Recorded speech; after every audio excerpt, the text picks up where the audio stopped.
Hey, everybody. Um, Thank you for joining us for our third 101, the final in the series.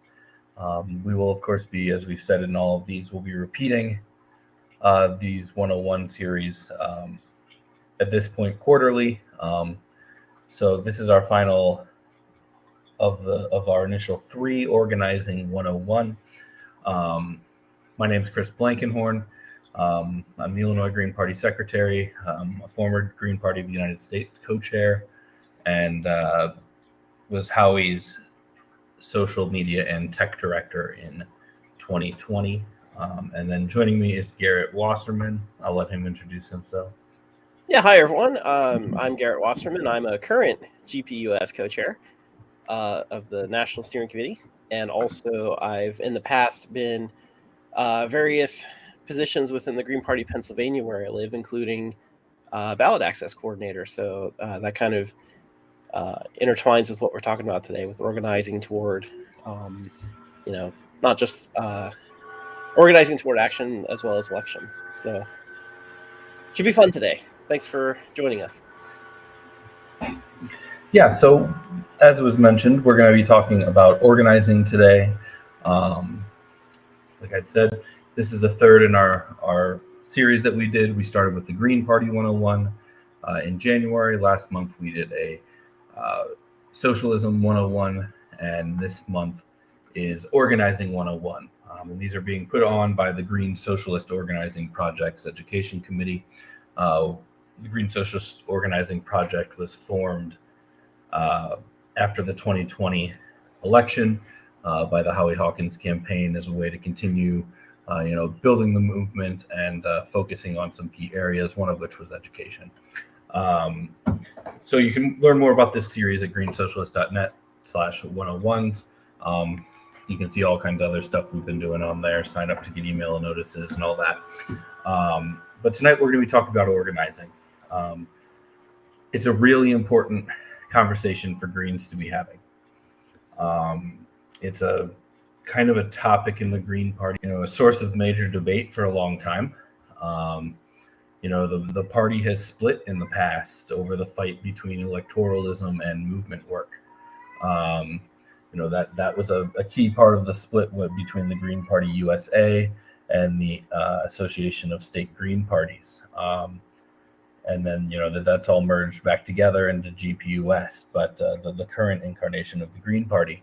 But it's always been, a key part of, that in my opinion has been missing from the Green Party, a serious commitment to bottom-up community organizing. And it's an essential part of what we need to be doing. It's the primary thing that we need to be doing right now to grow the Green Party. If we want to grow the Green Party into a real independent political power, we have to start in our local communities. We've got to start at your house, start talking to your neighbors and fan out, right? Find like-minded people and everybody do the same. And so if we really do want to grow as a party, and we really want to be the party we say we want to be, right? We could grow other ways. We could grow in a top-down way, but that would be antithetical to, green values of grassroots democracy. So if we really, I'll also say it's incredibly important that we do it a different way, right? We don't need another Republican, Democrat, Libertarian party that's taking big money donors and courting to special interests instead of the people, right? We want a bottom up, accountable Democratic Party, and Garrett and I will both be sharing stories throughout this, about our experiences. Be watching the comments and stuff to see, what people are saying. I want to kind of preface what we're going to be presenting today. There's not a lot of materials out there about independent bottom-up organizing, right? Lots of organizations like Sierra Club or Sunrise have organizing manuals, and they have value, but all of them are funneling into the capitalist parties for the most part, right? When we're talking about groups like Sierra Club and Sunrise, a lot of time DSA in most ways, in many places, we're talking about groups that are essentially Democratic front groups, right? They're funneling their members and their energy into endorsing Democratic candidates, not building independent power. They're issue advocacy groups that seek to, get the people in power now to change their minds on things. So there's a lot of and then there's a huge amount of not-for-profit oriented stuff, right? On community organizing, and I've worked for those kind of groups. I've worked for union, fronted groups as well. But there's really not a lot about independent organizing. There's a lot of stuff out there, but there's not a lot of stuff compiled in, to a complete package. So a lot of what we're going to be talking about today, we're going to be presenting as, ideas that may or may not work and ways to think about organizing more than a step-by-step guide, because for every one of our local communities, we're going to be addressing different issues. We're going to be working differently with different people. And so we're going to need some fluidity. There's no rigid way to organize.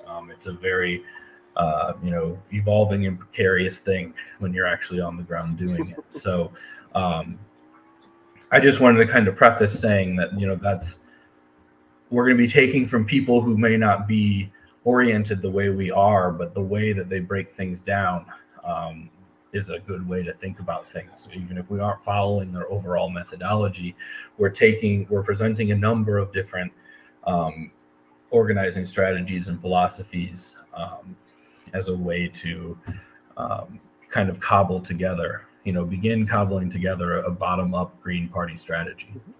You have anything you want to add before we add the slideshow, Garrett? Yeah, I can kind of echo what you said there. The reason this one comes third is because of exactly, at least in my mind, of what you're talking about there, that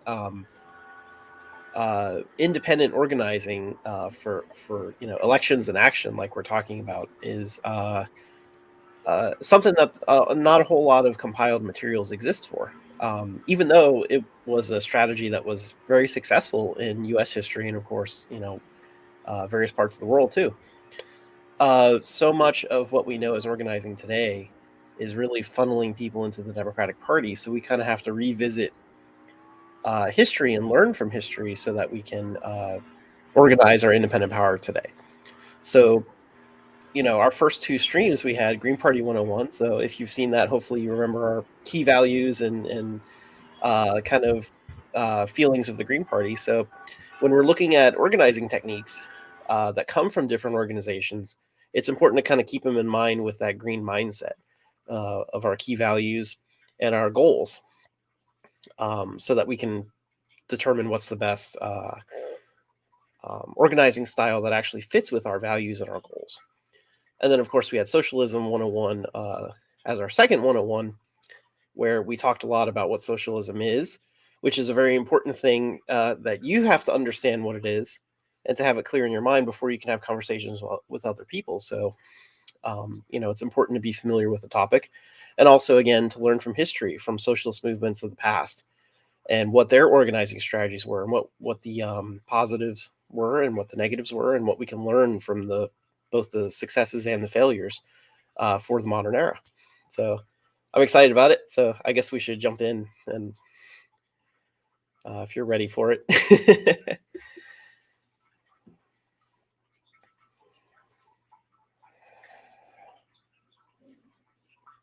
Oh, you're muted, Chris. Sorry. Sorry, there's an angry baby in the house. I can hear him. I don't know if you all can. No. So we're going to start off with what is organizing. And we're going to have a few different quotes just to kind of, set some mindsets, and they're going to come from a wide range of people. So what is organizing? We were concerned with how to create mass organizations to seize power and give it to the people, to realize the democratic dream of equality, justice, peace, cooperation, equal and full opportunities for education, full and useful employment, health, and the creation of those circumstances in which a man can have the chance to live by values that give meaning to life. So that's Saul Alinsky, who is his Rules for Radicals, which is what this is from, is a pretty seminal organizing piece, even though there are a number of solid and reasonable critiques of his organizing model. But that's a pretty good direct and radical, as the name, talking about seizing power, definition for organizing.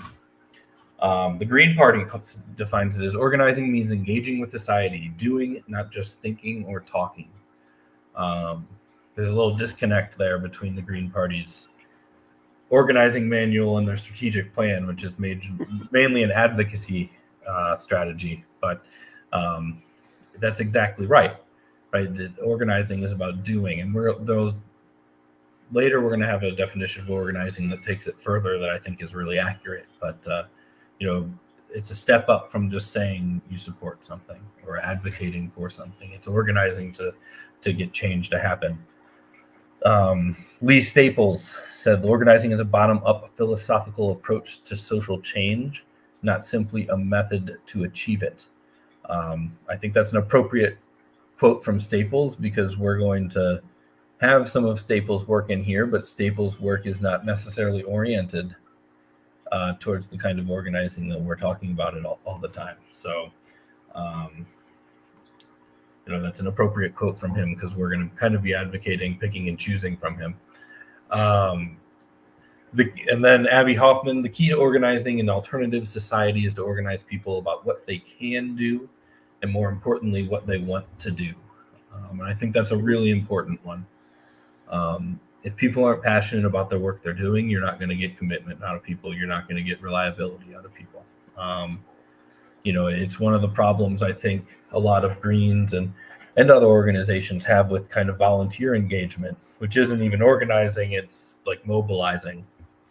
But when people sign up to volunteer, they're often funneled into things that may be needed within the organization, but that aren't anything they want to work on. And that then leads, to a volunteer that doesn't get engaged.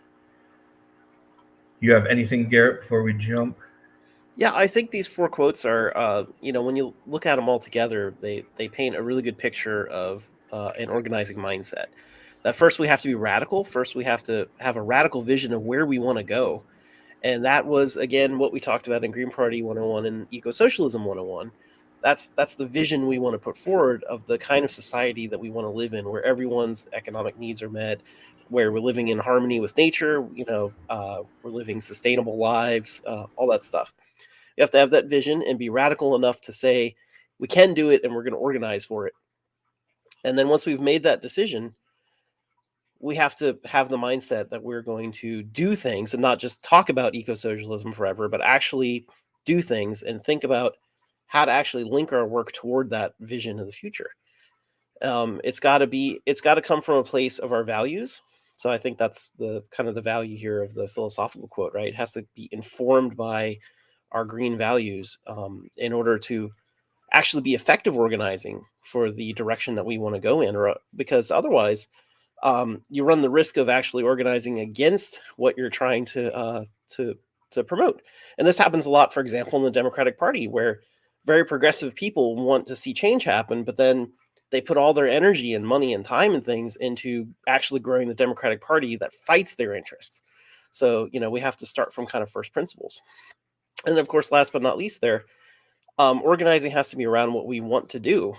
It has to be what we want society to be, and also has to be something that is fun for us. I think we'll kind of revisit that, but it has to be something that empowers us and makes us feel like keep going. You're not doing organizing correctly, in my opinion, if you feel like it's a burden all the time, right?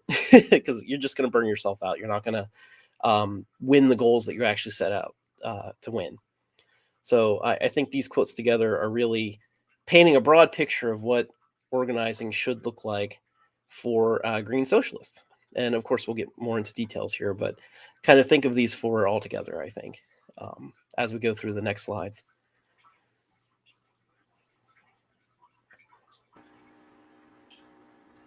Yeah. So starting off with Lee Staples, and the order of these next couple slides is the intent is for them to kind of broaden. Right? So with Lee Staples, they're splitting up organizing into two different categories: community development, which is basically what we call today mutual aid. It involves participants in constructive activities and processes to produce improvements, opportunities, structures, goods, services that increase the quality of life, build individual and collective capacities, and enhance social solidarity, right? So that's, actually going out and helping people, right? Filling the pothole that needs filled, planting a community garden that provides for the community. That's that's the mutual aid work. Running a food not bombs chapter that serves from your garden that you planted, right? And then you're starting to build networks of community power that's not related to capital. That it's kind of starting to build an opposing parallel power which you can organize off of, right? Because it is a problem that almost all of our organizing work is necessarily standing upon capitalist institutions, right? We require their infrastructure to do our work, and it's an example would be what happened in Russia when the banks and Google and Apple all stopped taking their money. They had to go find a new system to finance transactions. So, and you've seen it across the political spectrum where the ability to raise money is determined whether or not PayPal will let you have an account or not. Right. So there is definitely value. And I think all of these, the coming kind of perspectives on this should never be seen as either or. They're all part of a larger organizing strategy, right? So community development, mutual aid is an important thing for us to be working on if we want to grow, real power and real alternative power.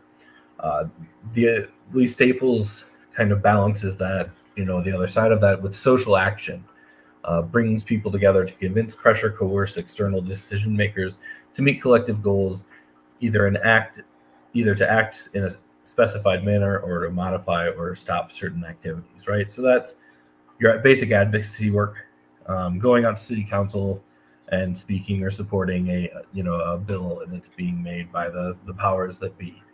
And so Lee Staples makes a division between, building that independent power that is, outside of the capitalist infrastructure versus going and asking, the people in power today. And then that would also include electing better people in the future. But going to the existing power structure and saying, please give us this reform and working for it, that method. Mm-hmm.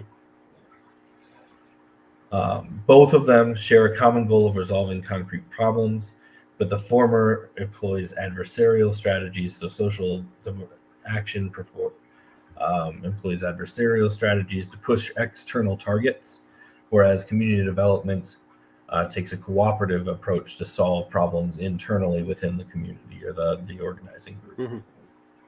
And I think there needs to be a balance between these. And I believe it came up in our previous live streams, but there needs to be an appropriate balance here because obviously if you're too cooperative with the system as it exists today, you're lining up your organization to be captured by the Democratic Party or whatever, to be assimilated into the current capitalist system as opposed to being something that's opposing it and building real power for the people. So you have to have somewhat of an adversarial nature. But also history is full of all of these experiments where people will go off and form mutual aid communities where they try to completely cut themselves off from capitalism and the state. And they also find it too hard to build up their community outside of the system because the system is designed to repress that sort of thing. So there has to be some sort of balance here where you're building the community power through mutual aid, but you're also using that to challenge the state directly and to build your community power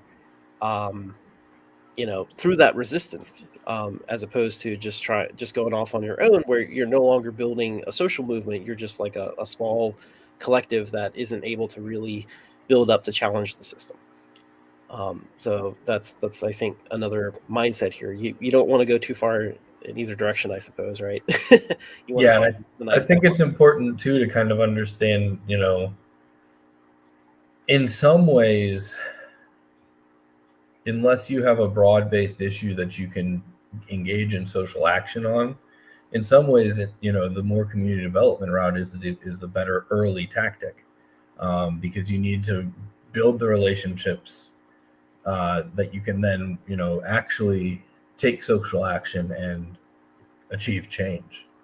If you don't, unless you have the networks existing, you're going to need to develop, relationships and networks in your community to actually be able to mobilize people, right? Because putting up a Facebook event isn't mobilizing and it's not organizing.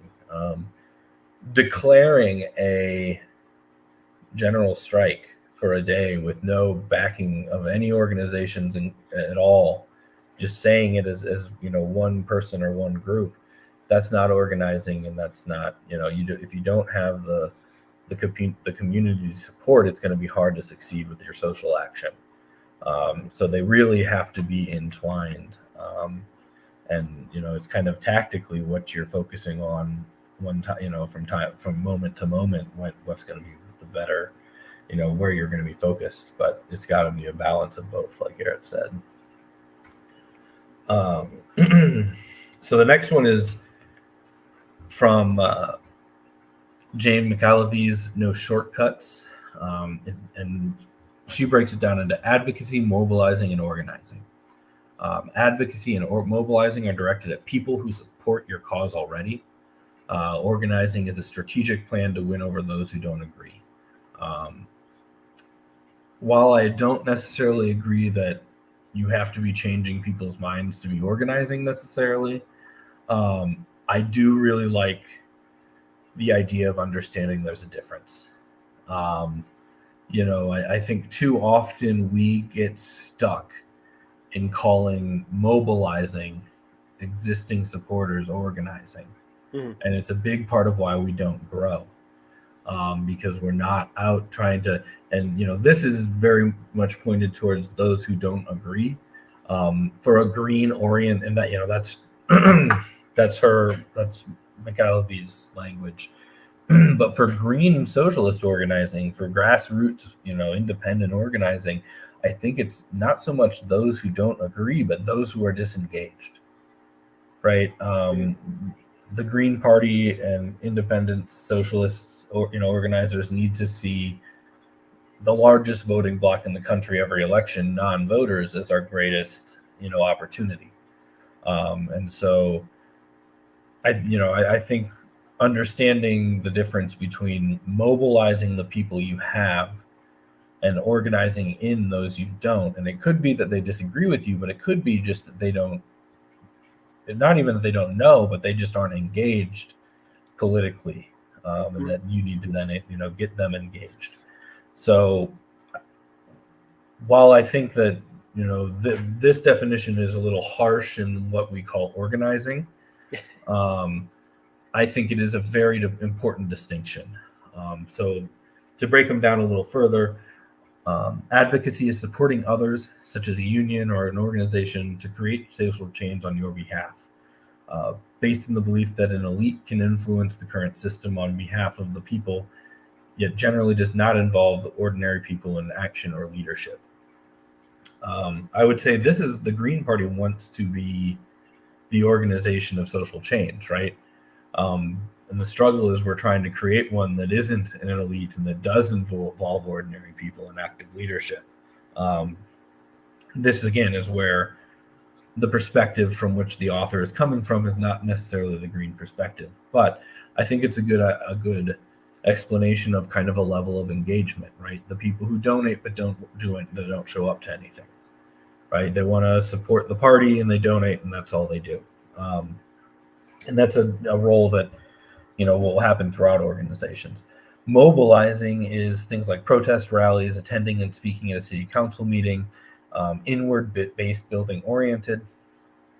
It's limited to those who support your cause, an issue which often results in an informal hierarchy that still does not include many ordinary people in leadership and decision-making.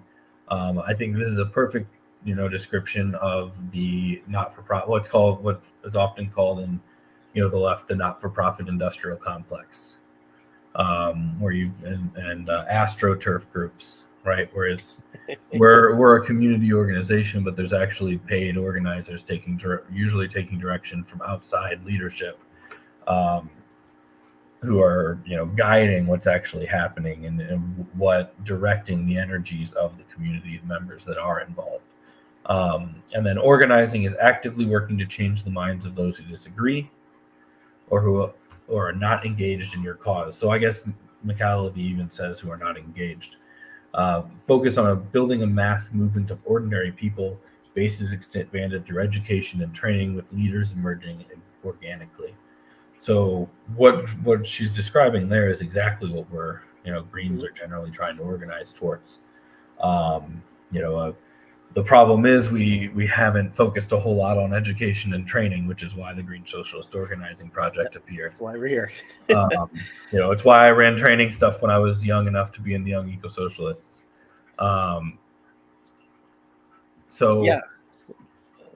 Sorry. Yeah, go ahead.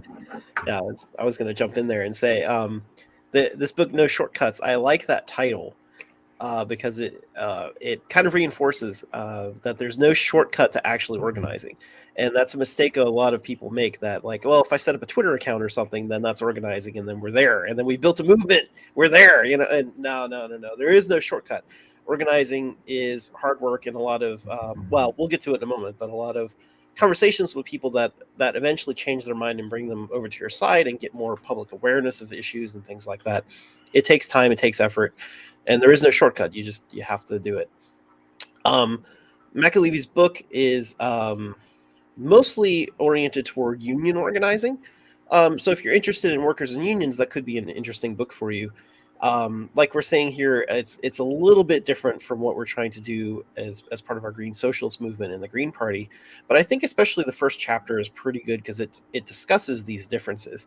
And you'll notice in those definitions, the first two are about like a professional class of people. Like, and this is always a problem with a lot of representative systems like we have, in the U.S. People get elected to Congress and things. They get elected, but they essentially become career politicians. Like, it's their career to be this advocate, essentially, right? And to speak about things, but they're not really engaging with average people. They're not engaging with the people the 50% of the electorate that doesn't vote, right? Like, that's the reason they don't vote, because like they never hear from these advocates that supposedly speak for them. And even when you're doing more of a mobilizing work, mobilizing leans a little bit more into grassroots energy, but it still tends to put this kind of professional group in charge of that mobilizing effort. There's still, career politicians, for lack of a better term, that are doing the decision making of the group, and they're just asking grassroots people, "Hey, come support this thing that we set up for you." Neither of these are particularly bottom up grassroots democratic type of organizations. So when we're talking about organizing, we're talking about that last one there, that's building a mass movement of ordinary people. We're not talking about career politicians. We're not saying that you have to be a professional at any of this. You don't have to be a professional at politics or organizing or anything. We want lots of average people because we believe in democracy. We believe in everyone in the community coming together and making decisions together. So we want this mass movement that we build up through education and training, teaching each other. And our leaders, instead of being chosen by that professional elite class, they're leaders that naturally emerge. The people that, it could be people that enjoy doing those type of leadership roles. But very often in socialist organizations, you also will actually just have a rotating system where everyone gets some experience in being, the manager or leader or something, so that everyone has their input in the organization. So I really like the way that this is broken down, because it reminds us of that organizing is building the mass movement that is inclusive, that includes everyone in setting goals and setting decision making on what actions to take or whatever, and all of us are building it together, as opposed to a small group of professionals or donors or whatever it is calling the shots and then just expecting us to go with it. So that was my comment. Back to you, Chris. Yeah, and before we go, there are a couple questions. So Andrew Hager wanted to know, would working smarter on this help better than working harder? I would say yes, but there's no there's no shortcuts, right? No silver bullets. Greens have this fatal flaw of seeing social media as a silver bullet that will save them from having to go out into their community and knock doors and have conversations and build real power, build local community power. They think that if they tweet enough, they'll convert enough people, and somehow that will turn into a local party. I don't know what the theory is, because it's not a good one, right? So, but there's no silver bullet. Celebrity candidates, right? Going viral, none of these things are going to replace actually going out and doing the organizing. Social media, a candidate that I'm not a celebrity, but a candidate that already has roots and connections in the community. These things are, tools that can support, good organizing and lead to successes, but they don't replace it, right? Yeah. Organizing, it's always got to come back into the organizing. That's why I like this definition of organizing, with building the mass movement through education and training, with leaders organically emerging through setting up democratic processes. When you set up a Twitter account, you're not setting up a democratic process. When you pull in a celebrity, that's not setting a democratic process. That's actually setting an elite to call the shots for the group, right? When we're organizing, it has to always be focused on building those democratic, from the bottom up, grassroots democratic structures. And that's what's missing from what a lot of people do today. And when you set up the Twitter account, what you should do, and when you're active on Twitter, which you should be, right? And then someone in your local community sees you on Twitter and says, "Hey, I like you."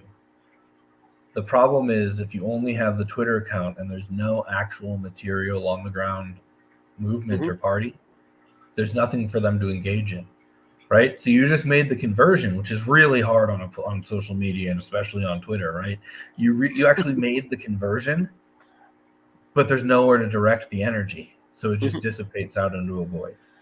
And then I wanted to take one more too. Scout Trooper wanted to know, how can Greens manage to get around the wrath of Dems and Republicans and be able to get as large as them? I'm not sure what can be done considering the thousands of ballots needed or good spots. Organizing. That's how we do it, right? So I live in Illinois. We've got one probably the most egregious U.S. House requirements, and then one of the most egregious presidential. We're not New York, which is 42,000 signatures in 45 days. We are 25,000 in 90 days, which is still just outrageous. Meanwhile, the Republicans and Democrats are collecting 3,000, right? So that, when we need those numbers, the way to achieve it is to have a base. To have a base that both is our existing, connected, and ready to sign when ready, and have a base that is ready to go out and collect. So if for example, my House district, traditionally it takes 16,000 for a Green or a Republican, or for a Green or an Independent or a Libertarian to get on the ballot, compared to about 750 for the Republicans and Democrats. So if you want to actually achieve that, you've got to have an on-the-ground operation. And if you don't have the on-the-ground operation, you might want to think about what your short-term and mid-term goals are, and whether or not running for this seat is actually what needs to be prioritized. Because the reality is, the main, overcoming these obstacles in the states where we have them is part of what we have to strategize for. So organizing just is key.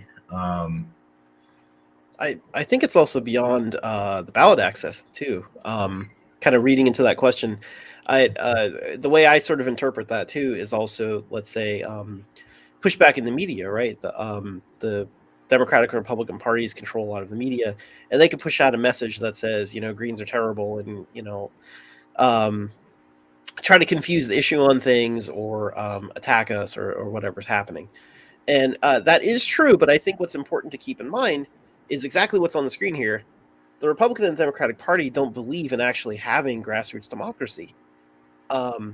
They believe in an elite party core controlling the party, and then just the people that support them should just mobilize and do whatever they want. They don't believe in actually organizing, so they don't have a connection with people in these communities. That's why so many voters are so disengaged, and why they don't go vote, and they don't feel like they should be participating in politics. They feel so alienated by the current system.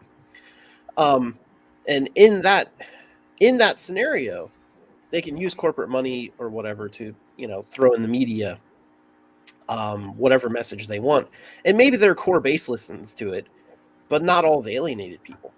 The way we overcome that is by organizing and talking to those alienated voters and bringing them in and building our own movement. So when they spend those corporate dollars and they send messages on the radio and they say, Chris is really terrible, you should never listen to him on the radio or whatever it is, we've made those personal connections in the community. When the community hears that, they say, no, I've met Chris. Chris is a great guy. He comes by my door, once a week, and we chat about politics, and we chat about how to improve the community. Once you have that relationship, it's much harder for them to attack the movement. And of course, it takes time to build that. That's part of you can't expect overnight success here, but at the same time, once you've done that, you've taken an important step to inoculating yourself against those type of tactics that the two parties use. And then it's harder for them to attack you at that point. So, we just have to keep up with organizing. Again, no shortcuts. Yeah, it's really key to, build those relationships. So this guy that's running for U.S. House as a Green in my district, he's very well known in our community for his activism. His activism is often very confrontational and adversarial.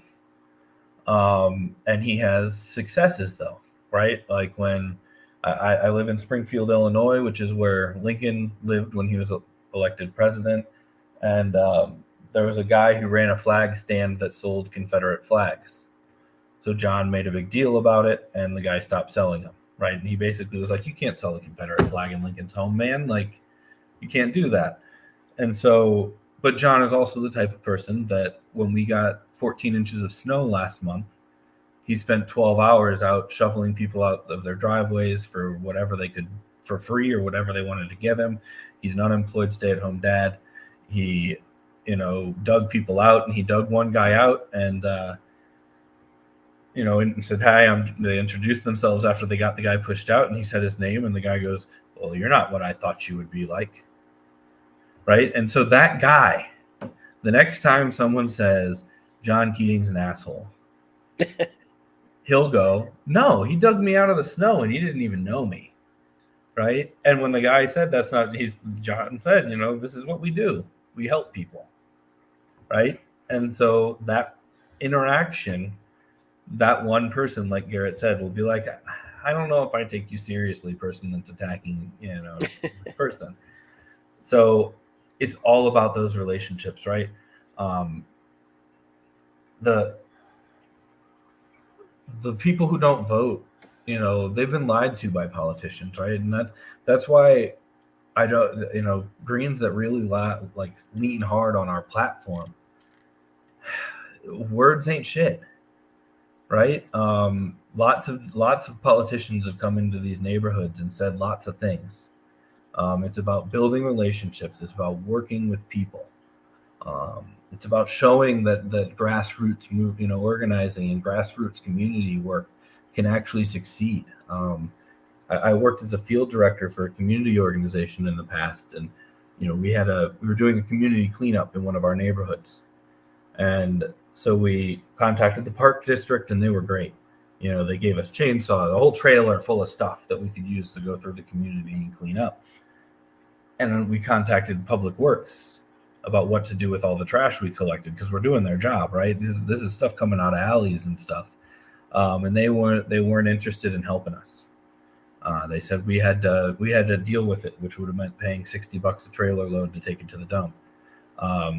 So we were going back and forth, and we told Public Works, okay, well, if you're not going to help us, we'll see you on Tuesday night when we dump all of the trash in front of City Hall right before the City Council meeting. We got a lot where we were told to put the trash and they would pick it up, and they picked it up within a day.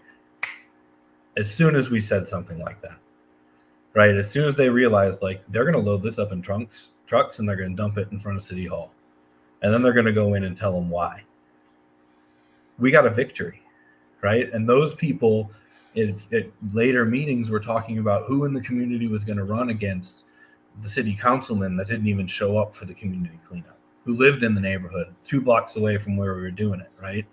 And so that the relationships that you build, those little wins that you show them they can get, all of a sudden have motivated them to overthrow, the misleadership that they have representing them at the time.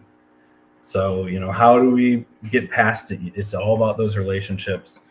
And, the only people who are getting the Republicans and Democrats stuff are the Republicans and Democrats. They're ignoring the 50%. Yeah, they are. So, moving on. Sorry. Sorry. I clicked. So getting started, we've kind of covered most of this, I think, but there's no one method, right? Learn and adapt ideas from others. Do what makes sense for you and your community and your goals. Achieving a win on one issue may be used completely different tactics than another issue, right? Sometimes the electoralism plays a role. For some issues, it's all about community power, right? So organizing has to be a very, very fluid thing, where we can pick and grab different tactics. And that's what's coming. Very few resources, we talked about this, are related to independent organizing. Most are oriented towards not-for-profits and advocacy groups. And that means a lot of the tactics that we get, we're going to have to tweak a little, right? We're going to have to adjust how things are happening, but that doesn't mean that we throw the whole thing out, right? We just need to adjust a little. We just talked about this, right? Good organizing is built first and foremost on trust and real relationships. Working class people rightfully don't trust politicians. Actions, not words, are what matter. Don't let yourself get overwhelmed and pulled too many ways. It's okay, and it's preferable to start with one thing or two. And then make sure you do the prep work and planning.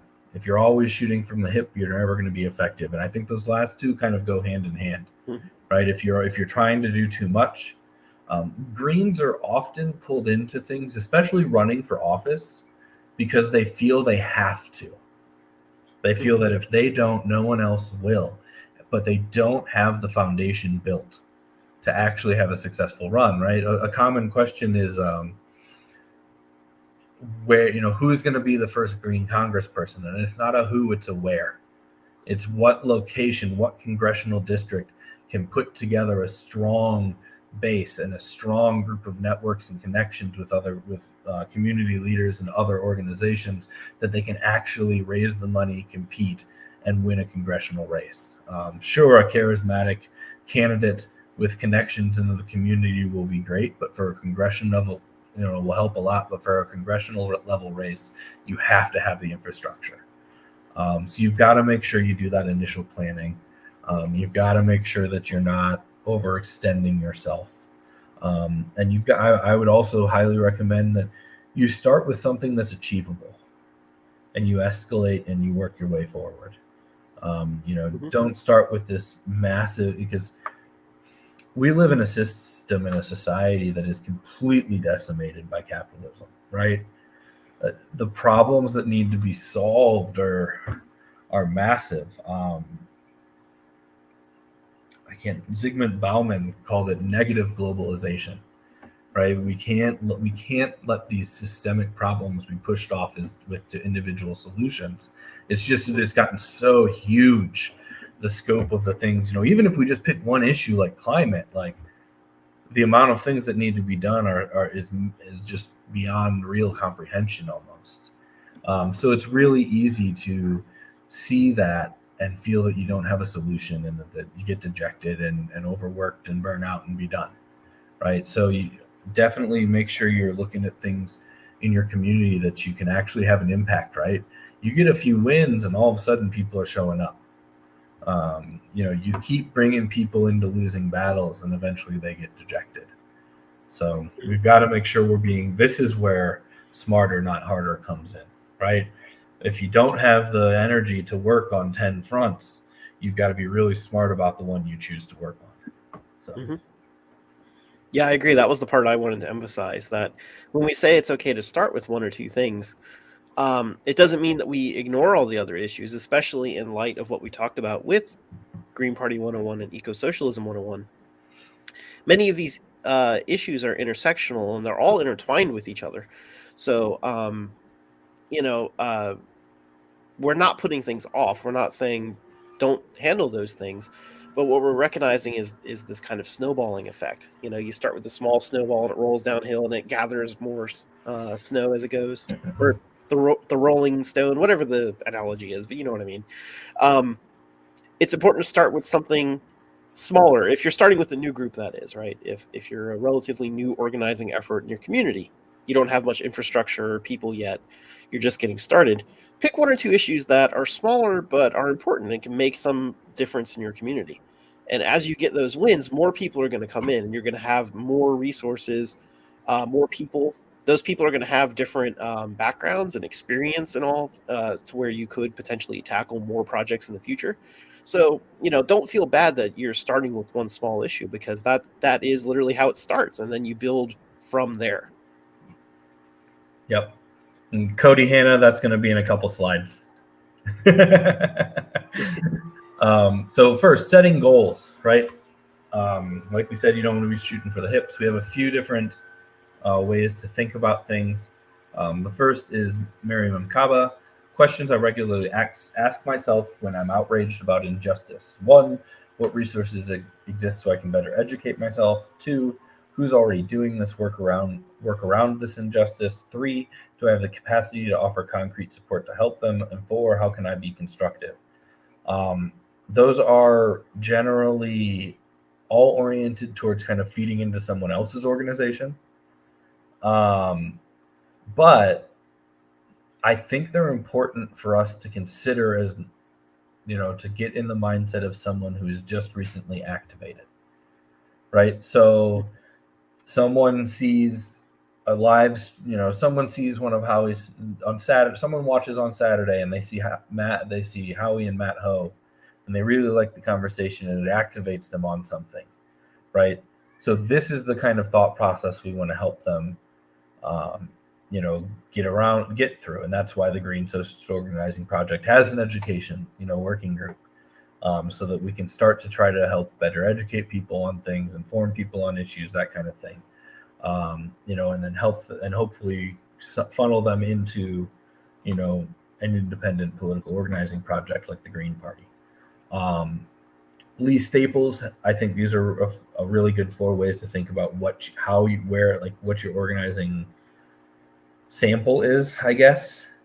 What are you organizing around? Turf, so geographic area, right? Is it a community, a neighborhood, a city, a ward, an issue, right? One of the problems with the Green Party is that in my opinion, it's a collection of issue activists who haven't come up with a unified, worldview. But a lot of our organizing can be around issues, and issue organizing is a place where we can cast a wider net than we might usually cast, right? Something like 88% of Democrats and over 50% of Republicans support Medicare for all, right? So Greens organizing around that issue means we get to talk to people who support it but aren't members of our organization. They support it, and they support their organizations despite the fact that neither one of them support the policy they want, right? So issue organizing can be a place where we can cast a wider net. The problem with that is that net is mostly going to catch people who are already engaged, right? So that's not going to be most likely your non-voters and things like that being caught there, though it could be. Identity. and then workplace, right? And so with Greens especially, it's going to be hard to do a lot of workplace organizing. That's generally the realm of unions, and unless you all join the IWW, which would be awesome. I'd love to see a full an IWW Green Party that was out actively organizing the food service industry. Like, that'd be awesome. But most Greens aren't there in the capacity to do that.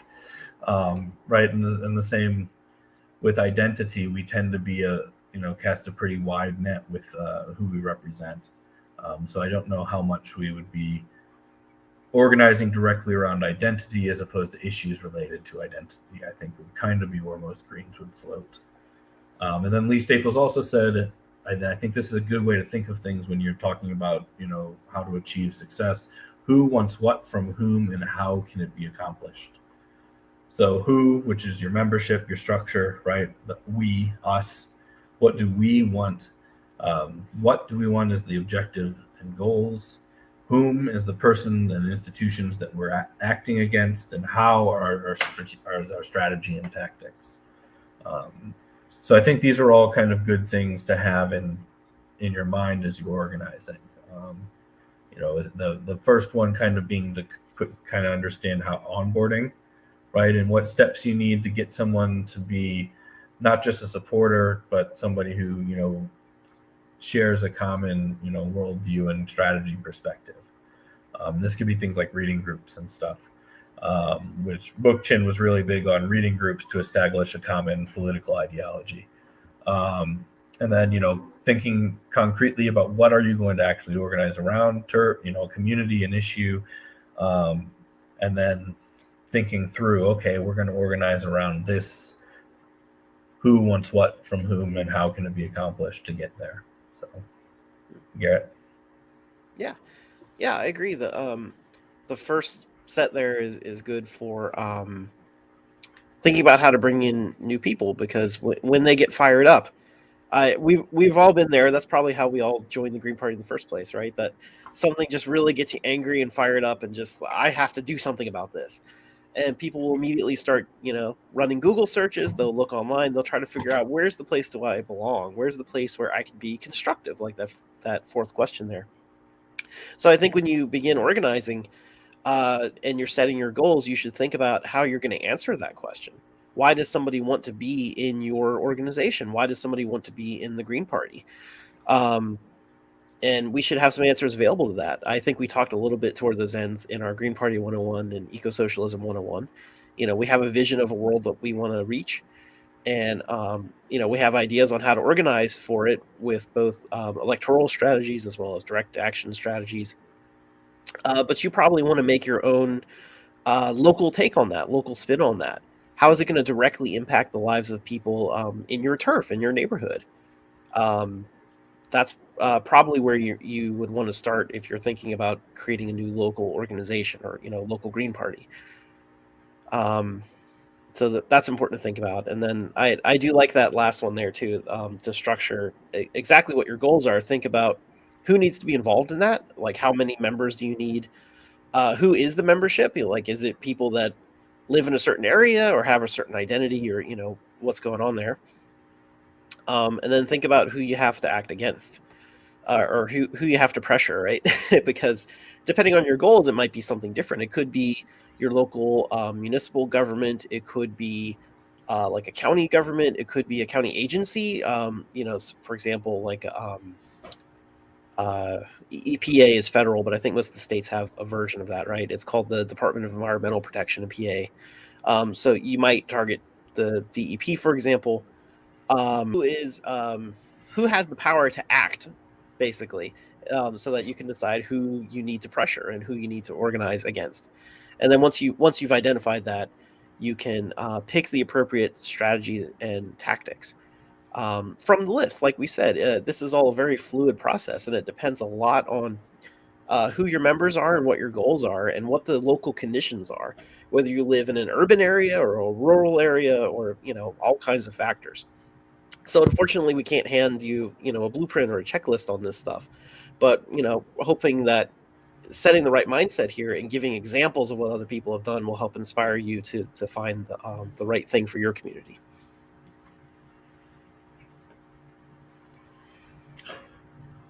So the first of our kind of models, ladders of engagement. They're a system designed to develop supporters into organizers via moving them through a series of steps or roles. This is a basic model for identifying support levels and developing activists into organizers. Lots of ways, numerous ways this model is set up, but the basics is that people will fall into different levels of support engagement. Identifying where supporters are and having a strategy to move people from one level to the next is a relatively simple and straightforward model. It can be used with in-person organizing as well as digital social media organizing. Phone banking, email, that kind of stuff. But digital engagement should always be funneling towards real-world actions. And then most databases, CRMs, contact management systems, have a version of this built in, right? So a lot of Greens use Nation Builder. You might have heard of Paths. That's what this is. In Action Network, which is what we use in Illinois, it's literally called ladders. And so this is a super basic kind of way of more mobilizing, right? Based on McAlevy's, because it's all internal facing. Once you get someone, right? And so the graphic on the side says view.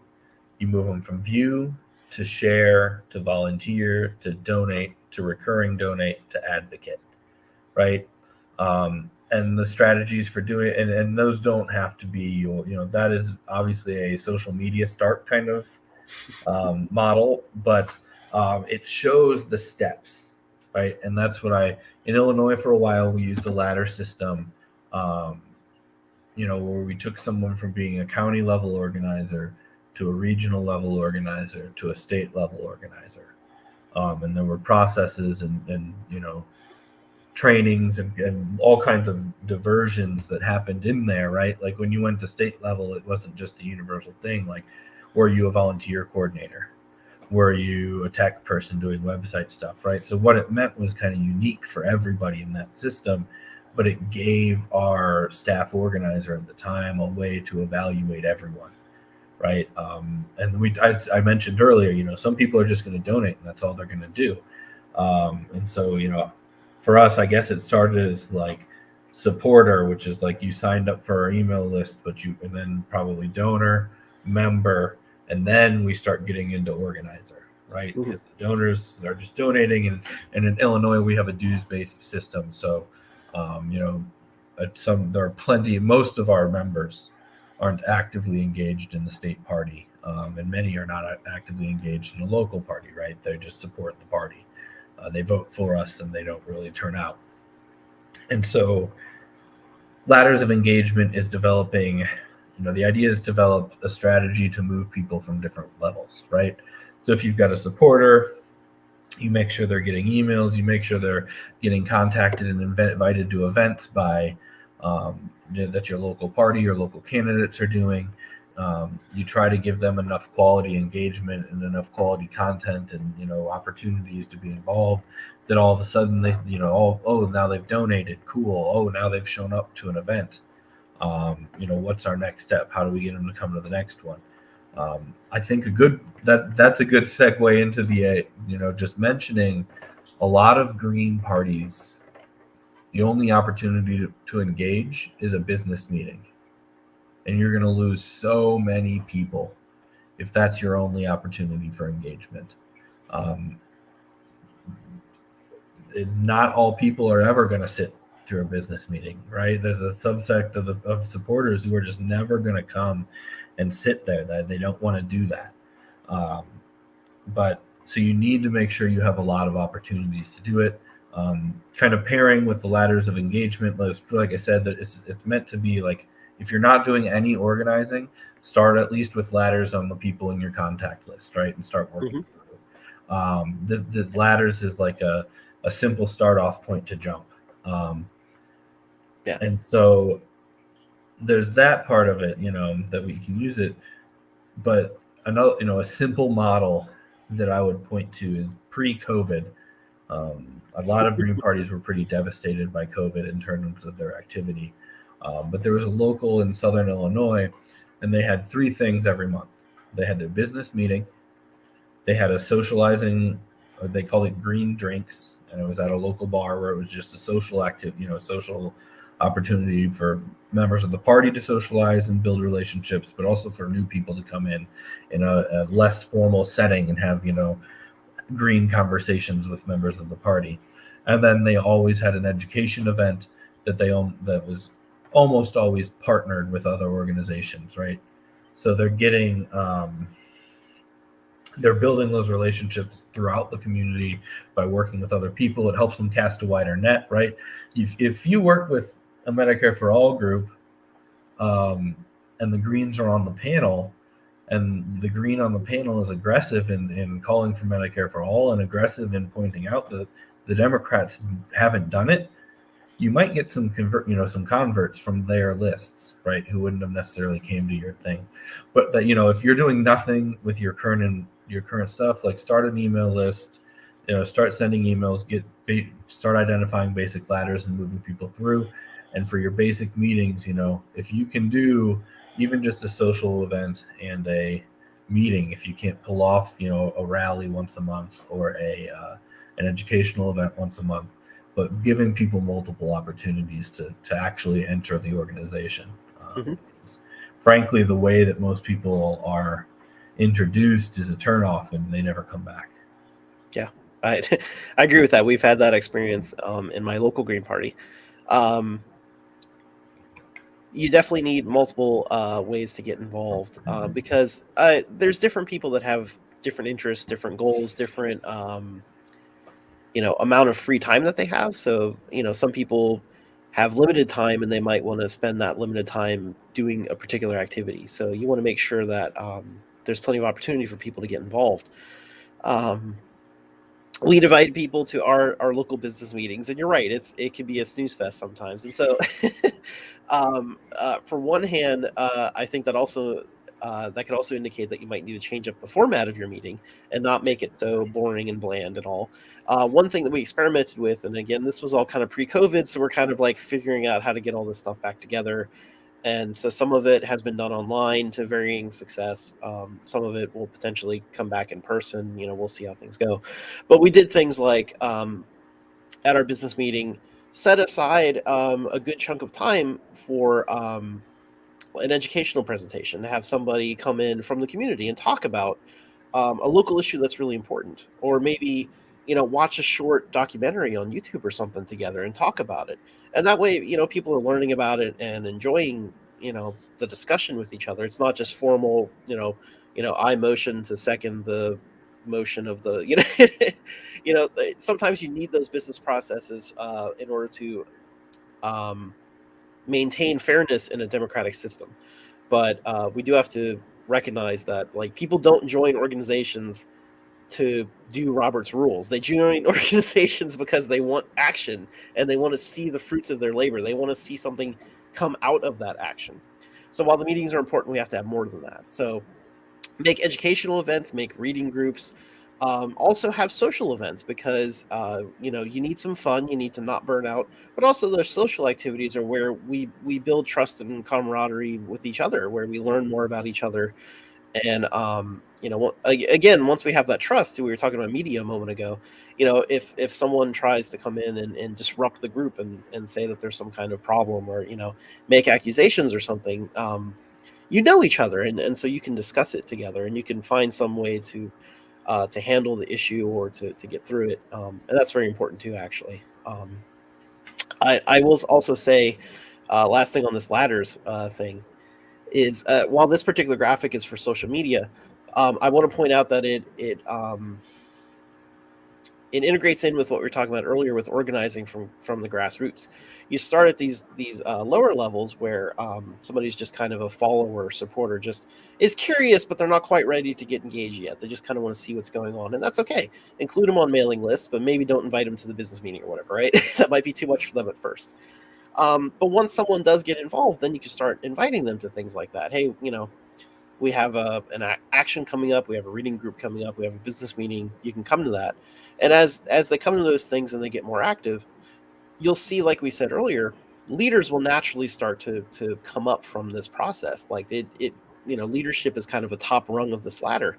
As people move up, you'll kind of naturally see who the people are who are leaders, because they'll spring in action and start organizing their own events and their own reading groups and things like that. And those are the people that you really want to identify and make sure that you're providing them support and training and all, so that they do those things, that they don't just walk away from the organization.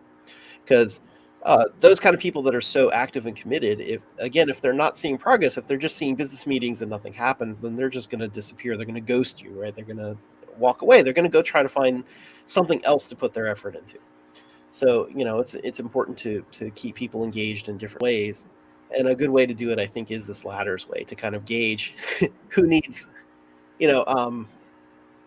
what level of engagement each person wants to be in, so that you're not overwhelming people and you're not also letting them become bored or whatever.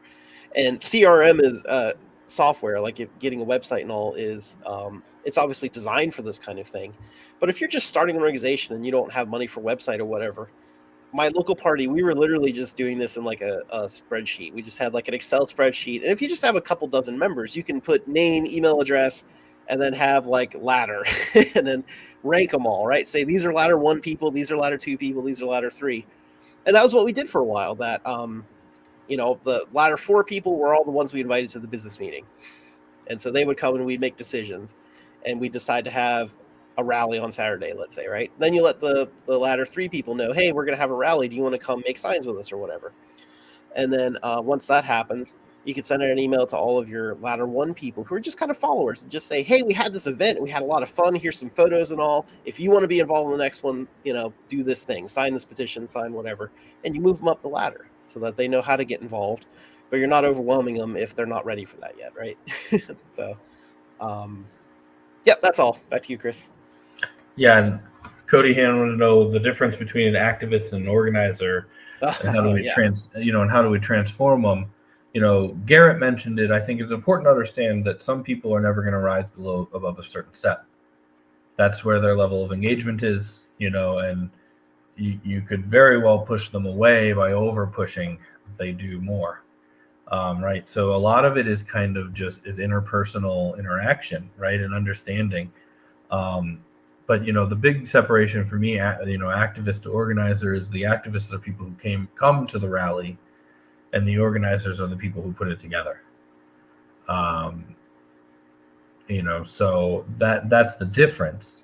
In terms of the previous slide, I think the activists are somewhere between the advocates and the mobilizers, which are important. They're an important part of the strategy, but they're not the only strategy. You have to have the organizers that are actually building the grassroots movement too, and not just telling people to go to rallies. Yeah, so I think to get to kind of make that movement, a big part of it is support, right?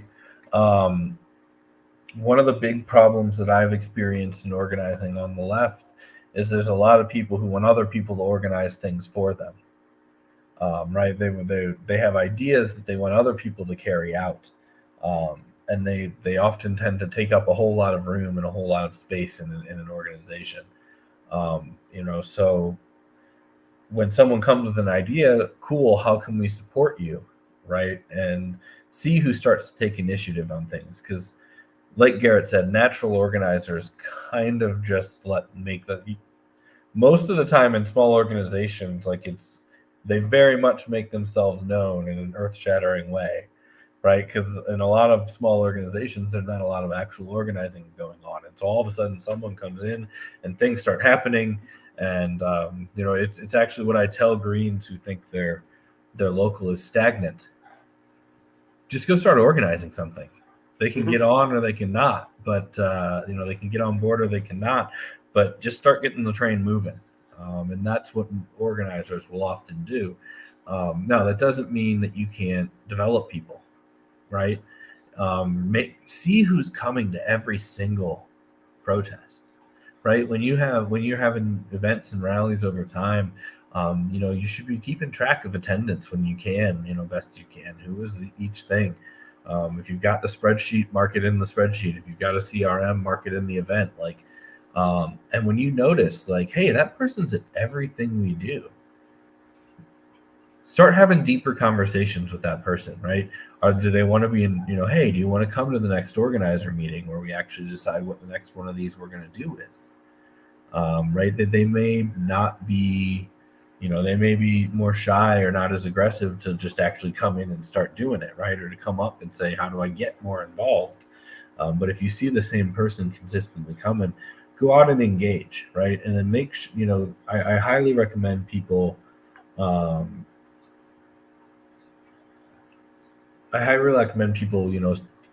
try to almost like a mentorship program, right?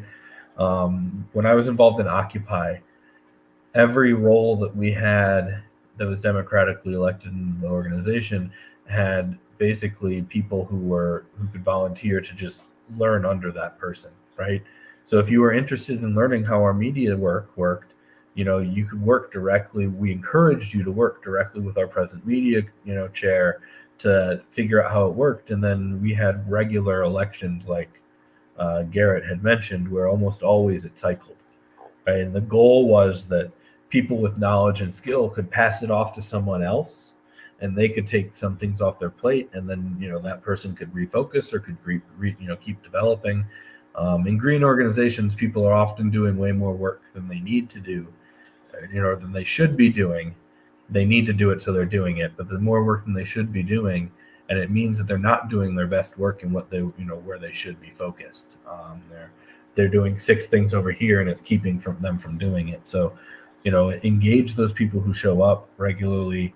The natural organizer is going to make themselves known, and then when you meet these new people and start bringing them into the the organizing group, that the more action-oriented part of your organization, make sure that there's support for their ideas, that you're setting them up for success and supporting them, and that you're giving them tools and developing them as as organizers.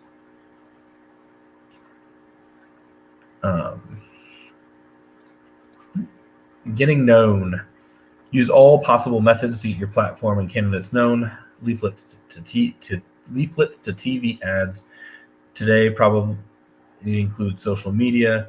Don't overly rely on media instead of personal connections. That's really, really important, right? Greens already face a pretty strong media blackout. Just last month or just earlier this month, my local organized a peace in Ukraine rally, and our House candidate actually used it as to launch his U.S. House campaign. The local news covered the rally. They credited another organization that is aligned with the Democrats for organizing it, and made no mention that he announced for for office. So despite the fact that we put it on and that we had a news item up for it, that we were completely blacked out by the local media. It's not just a national media thing.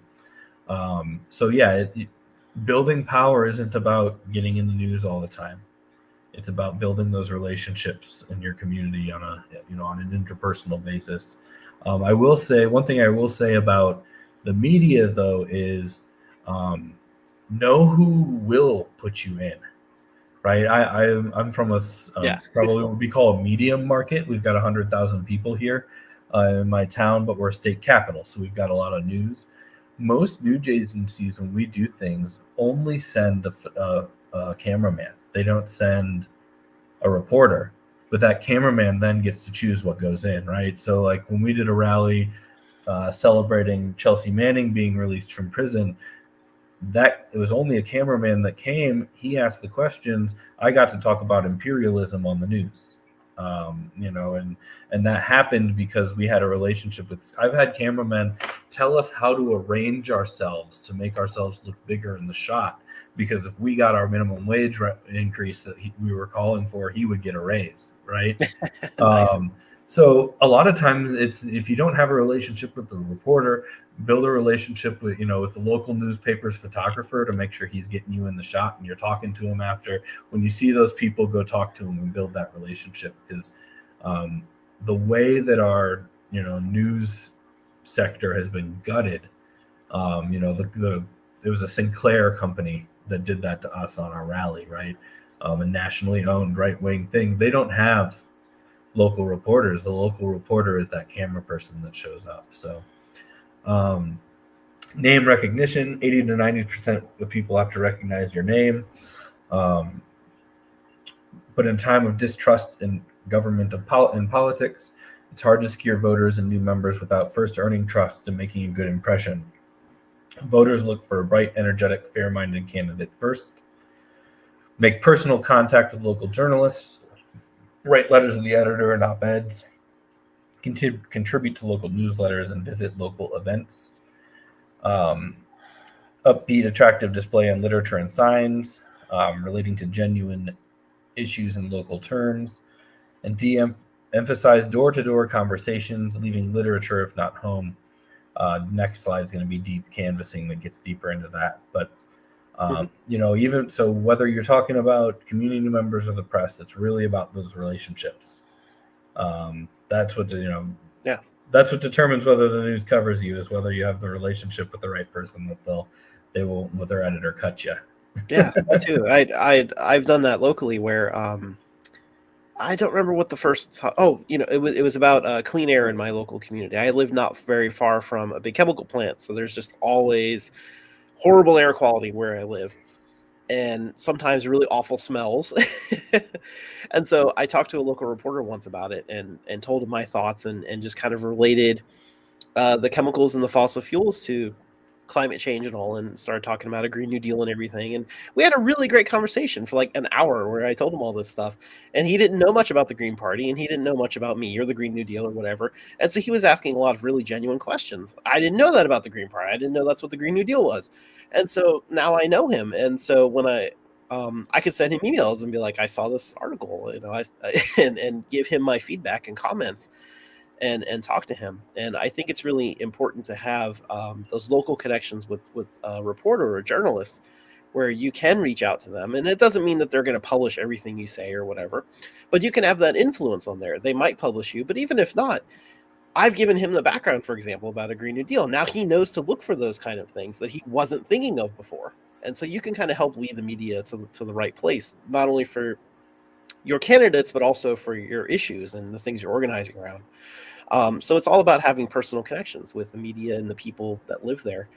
I want to point out that this particular slide comes from an organizing manual that was originally used in the Bernie Sanders campaign back in 1992, I think.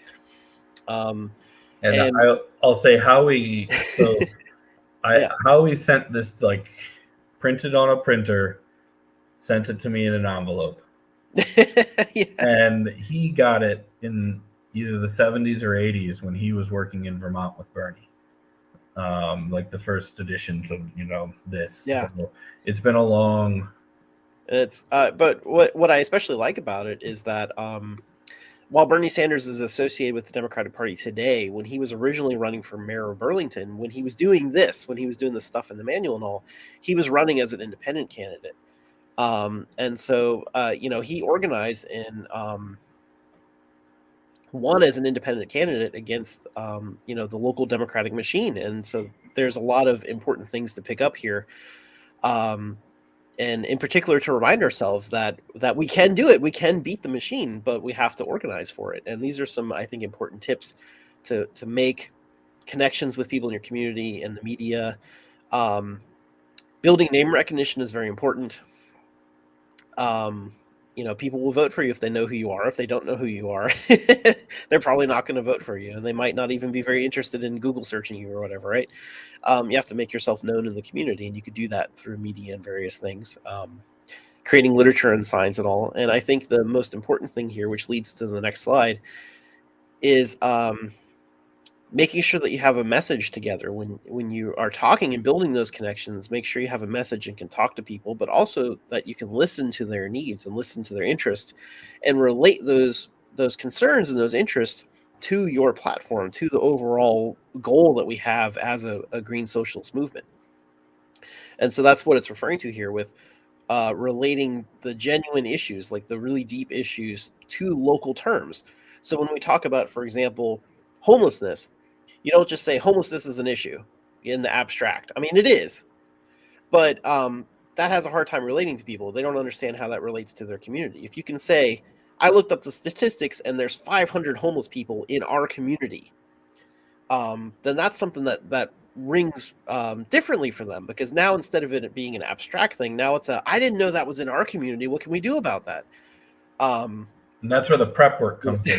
Right, that's where the prep work goes. And that's what I was saying about talking to that journalist, that he called me just to ask about if I smelled the poor air quality. And then I went into this whole thing about the Green New Deal and all, and how it was affecting our community. And they're building a plastics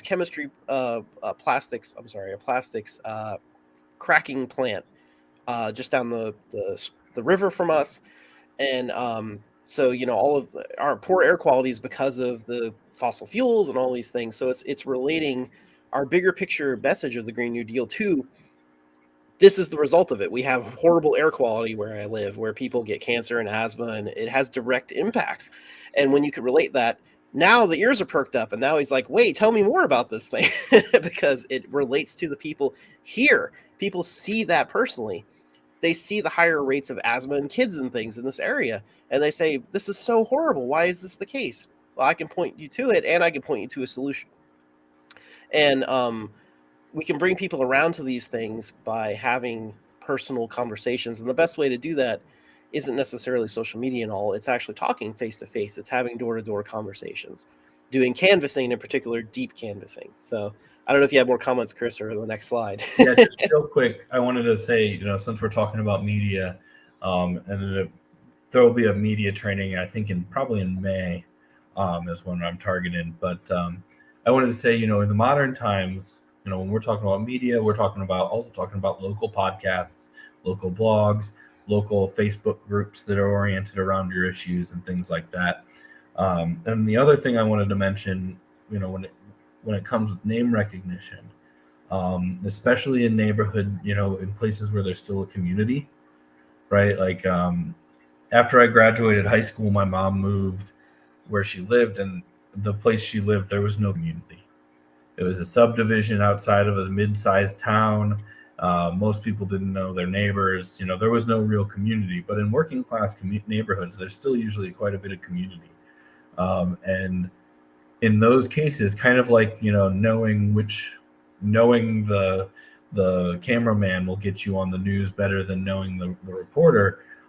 In those neighborhoods, the right person, and you got the name recognition, right? When I was a community organizer, we knocked 15,000 doors in my town of 100,000 people. So about half the doors got knocked, and in every single neighborhood, you could pretty quickly identify who was the person that was kind of at the center of that neighborhood and was a core person there, and you get them involved. You build the relationship with them, and they'll bring. It's like whipping in Congress, right? There's certain members of Congress that bring 20 people with them. And neighborhoods, the places that still have actual community in their neighborhoods, they've got that too. So if you can go in and you meet the right person, they can bring the whole neighborhood with you. Deep canvassing. I think this quote was from Saturday, wasn't it? I think so. I think on this last Saturday on the podcast, Howie was asked about deep canvassing, and he said, "Do more listening than preaching." Deep canvassing is about having long, repeated conversations with voters to build trust and good relationships that may eventually shift their opinions if they don't initially agree. Research shows that brief door-to-door canvassing had nearly zero effect on voting choices. However, deep canvassing does have measurable effects. In particular, one study showed that 10-minute conversations did have an effect in reducing transphobia among residents. It's far more effective than other forms of outreach, such as mailers, flyers, speeches, and rallies. Tips on deep canvassing: there has to be more than one encounter. In electoral politics, it's talked about as touches, right? You need 6 to 12 touches to turn someone into a voter. But deep canvassing is going beyond a touch, right? It's an actual engagement. Repeated contact and check-ins. This means you got to start way early if you're trying to, mobilize this for an election day. Listen to concerns and try to relate those concerns to your platform.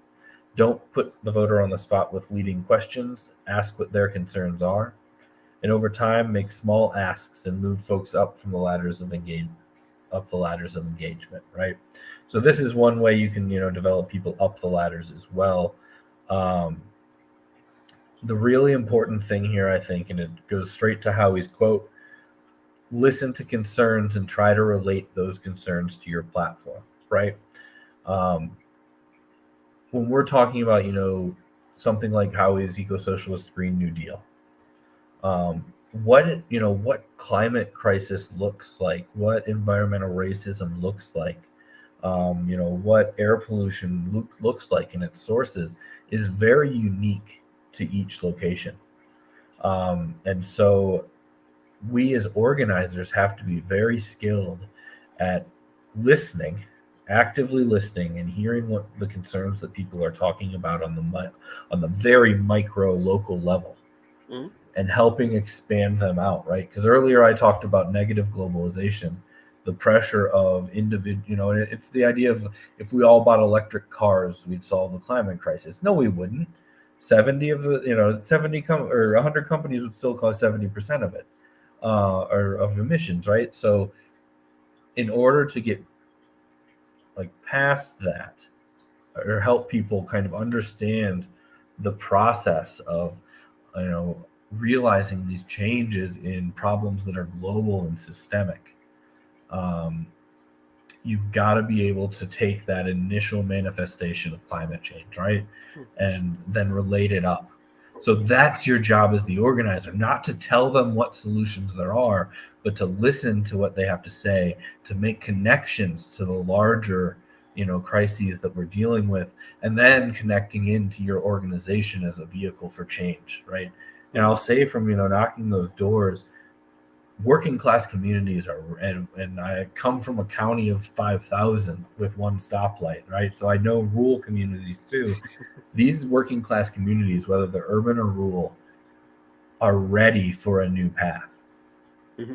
But they're bullshit detectors on high alert because they've been lied to a lot, right? So you've got to have repeated conversations. And then, like it says here, as you build the relationship, you start asking real small asks, right? Little things, and build it up. And sometimes you'll meet someone that goes from 0 to 60, right? But most people, you're going to have to slowly throttle up. I had somebody from that neighborhood where we did the cleanup. He was an 80-year-old man, and there were weekly Meet the Mayor events.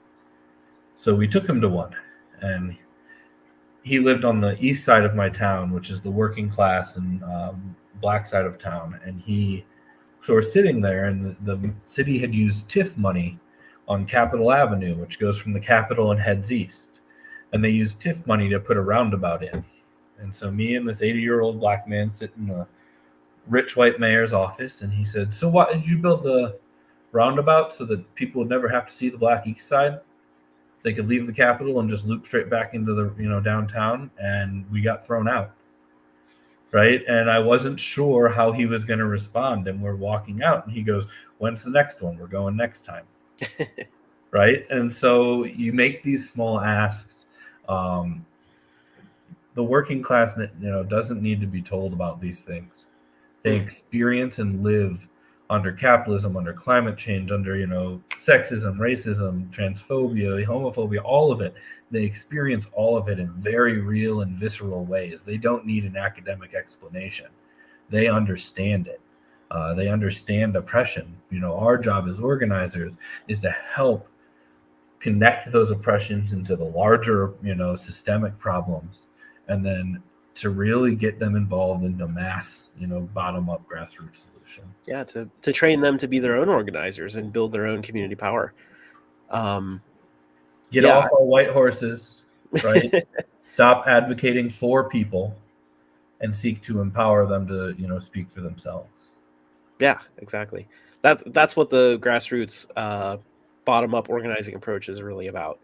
Empowering communities instead of looking at yourself as the hero, the savior. It's about us learning how to be our own heroes in our own communities, and then working together and cooperating to build a larger movement.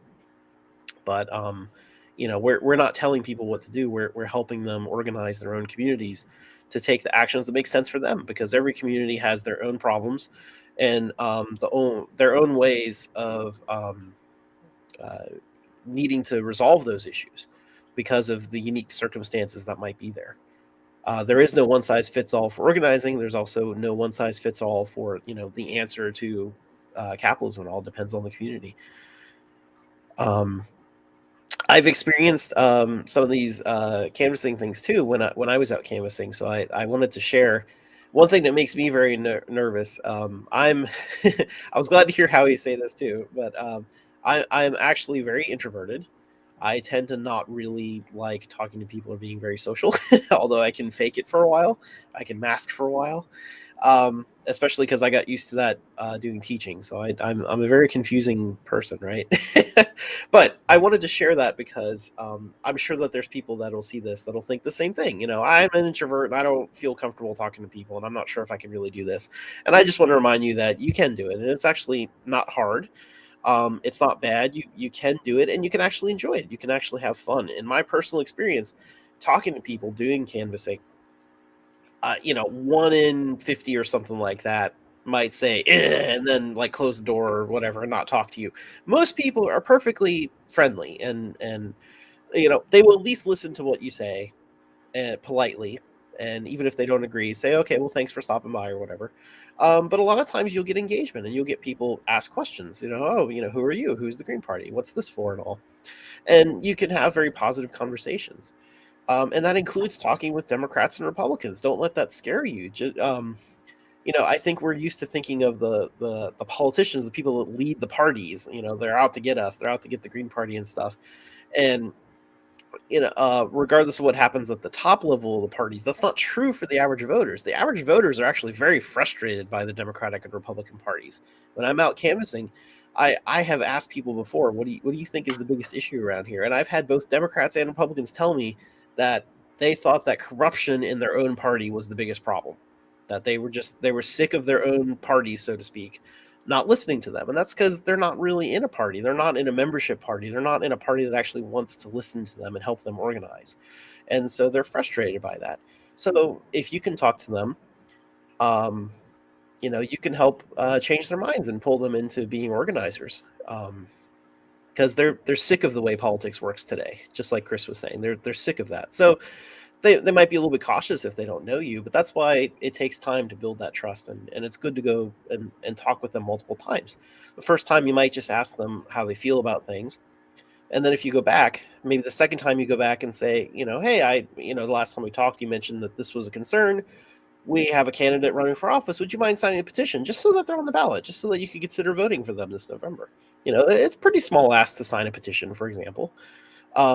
And you can ask them for that. And if they're positive to that, maybe in the future you can ask them about, will you chip in $5 for the candidate, or do you want to come to one of our rallies or events or something? And you kind of slowly build them into it if they show that interest. And if they don't, that's okay too. It doesn't even mean that they hate the Green Party or anything. They just might not be that active. Maybe they don't have time right now. So, keep them at the appropriate ladder. But this is how you build trust and you pull more people into the movement. Yeah, and one thing I'll add real quick is, if you're saying, well, I've tried canvassing and I didn't like it, but what you did was canvass for a candidate, that's almost always, especially when we're talking about the Democrats and Republicans, the complete opposite of what we're talking about. Yeah. Right? When you knock a door, especially for like federal candidates, it gets really heated. But when you're talking local issues, it's completely different.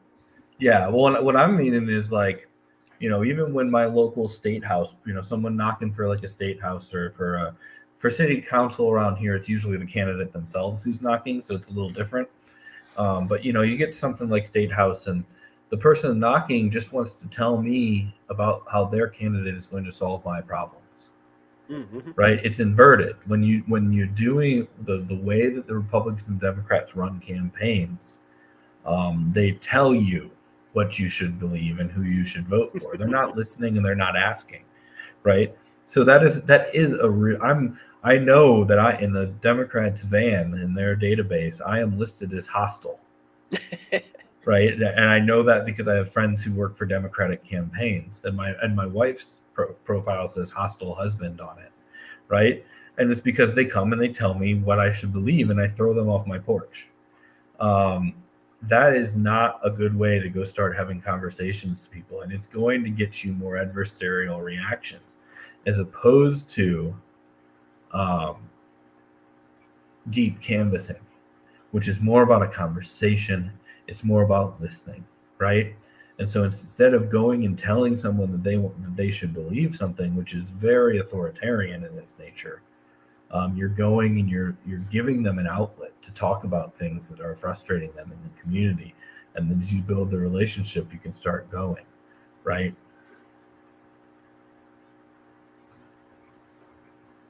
So a couple of them, 4-phase model for starting a local. Groundwork, learning about the community, the power dynamics, learning turf, demographics, key institutions and people, existing issues, political trends, etc. Develop an organizing committee, an initial core of leaders for leadership and direction, finding issues, developing community trust of outsiders, general recruitment drive, systematic recruitment with support from organizing committee, door knocking, house meetings, organizing meetings, and then a formation meeting, new membership formally establish organization, collect membership dues, elect leadership, vote on initial campaign issues and actions, begin to planning and organizational action. I think most local Green parties tend to skip 4. They tend to implement, because like to become a chapter of the Illinois Green Party, you have to have bylaws submitted when you ask to be a chapter, right? So, and now that I'm saying that out loud, I'm realizing that's probably not the best model, because it's making it to be developed in a time before there really is any kind of more mass democracy, when it's just a small closed group of people making all of the rules that everyone else will then have to follow, right? I was going to say, usually I think it's the inverse, that a group will get together and then set the bylaws and say, we have a Green Party now, and then start trying to pull people in. And I didn't realize till I just said it, but Illinois forces that. Maybe I should change the bylaws on that.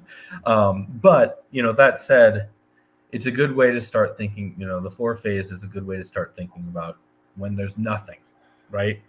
And that's true in a lot of the country for the Green Party, when there's nothing that already exists. So you have to start building from scratch, right? I always recommend, if people are starting from scratch, do a power map. Start listing the people listing the people they know, put a star next to the people that are like, oh, that's a decision, oh, I'm 2 steps away from a city councilor, or even, oh, I'm 2 steps away from this person that I know carries their block, or, oh, I'm 2 steps away from, this person that runs a really popular podcast that I never would have thought, but I can just ask Bob to introduce me to their childhood friend, right? Now you're on. So start with who you know and build out. And with deep canvassing, as a loose model, have you can certainly target specific neighborhoods if you have the capacity, but if you don't, start at your house, walk next door, then walk to the next house, right? Start around your central point and expand out. Don't go transplant yourself in somewhere as a white savior, right, on a horse that's going to save someone. Don't pick and go off and start deep canvassing somewhere else, right? Start with your community. Organizing methods in the steel industry. Obviously, this is more of a union model, but I think the individual recruitment is a good system, the chain system, where people recruit others in. You do your power map, and then you have them do theirs, and then then the people they recruit do theirs, and start pulling in the people. And when you're marking it, it's like the star means that the person's a decision maker or an influencer, and a box means that they're on your side, and an X means that they're opposed, right? And you can start mapping it out, and you can be smarter, not harder, like was said earlier, right? Open recruitment. Right, you have public meetings, things like that, where people can come. You need to be able to enroll people, right? if someone wants to volunteer, you need to get them involved right now, right? I tell people who are doing volunteer engagement, maybe 1 in 10 will respond back. Maybe 1 in 100 will show up and do work, will do something, and maybe 1 in 1,000 will actually organize for you. Well, it will be there over time and will sustain, right? I've had people whose email hit for volunteering hit my inbox. I responded within 5 minutes and never heard back. Right? You've got to be able to direct people to positive action as soon as you get them. Right? You can't leave them in limbo like, oh, well, there's a lot of things you can do. I don't know. And you need direct ideas. You need to get people plugged in. You need to find out what. And it's another problem we have with volunteer boxes or volunteer forms. People check every box, right? Like you need to have a conversation like, oh, you click social media. Do you mean you do graphic design? Do you mean you're a copywriter? Do you mean you know SEO and algorithms? There's a lot of different things that could mean when you click it. And so you need to have those conversations and going all the way back to Abby Hoffman at the beginning, right? You've got to engage people immediately and in something that they're actually interested in. Because if everybody that comes in gets thrown into phone banking, and the idea is that if they phone bank, then they can go somewhere else, you're going to lose most people that would do good work other places, right? So you've got to onboard people. Mass agitations, right? Slogans, printed materials, radio, podcasts, mass meetings. One mass meeting is better than a dozen indifferent ones, right? If you keep having lackluster meetings, people will stop coming. And it's extraordinarily important that we're doing education work, at this time, and especially in our, in America, in U.S. society. It's really, there's a lot of things we've got to overcome in terms of propaganda. And I think the education is important too, because there's a pitfall with slogans, right? And that's that you get trapped in it. You become AOC and you run on Abolish ICE and then you vote to fund them, right? If you're going to be using these slogans, you've got to be able to go beyond them, which means, and you've got to be able to get the public beyond them, right? The slogan gets their interest, but then you've got to be doing education work on the actual, policy behind the slogan. And our modern capitalist news cycle does not want to go anywhere beyond a slogan, so you're going to have to do it yourself. No, sorry. Go ahead. I was going to ask if you had anything. Yeah, I was going to point out at the end there, right? Educational programming that links back to what we said on the very first slide, I think, about organizing. That organizing is about educating and training and teaching other people to organize in their communities. And I think that's an important aspect of this. We're asking people to once we've recruited them and onboarded them and gotten them comfortable, then we ask them to go and recruit others and to teach them and to spread out in that manner. That's a great way to build an organization that you start small, but you can grow pretty quickly once this has gotten off the ground. For the open recruitment here, I think that's an important thing for folks to keep in mind, that you want to have projects or whatever. You want to have that conversation with people to know what their interests are so that you can funnel them to the projects that would be interesting to them, because everybody comes from a different background and has different skills and interests.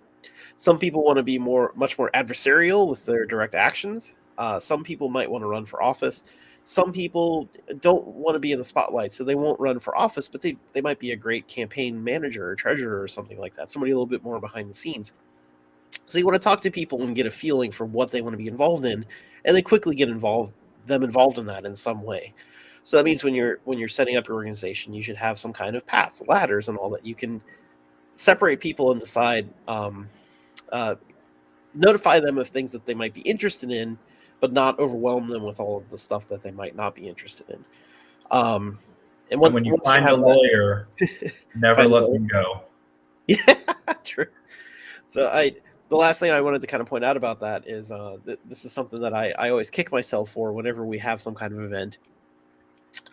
We'll have some kind of educational event or green drinks or whatever it is. It'll go great. People will come and they'll enjoy themselves and they'll learn things and they'll say, what do I do next?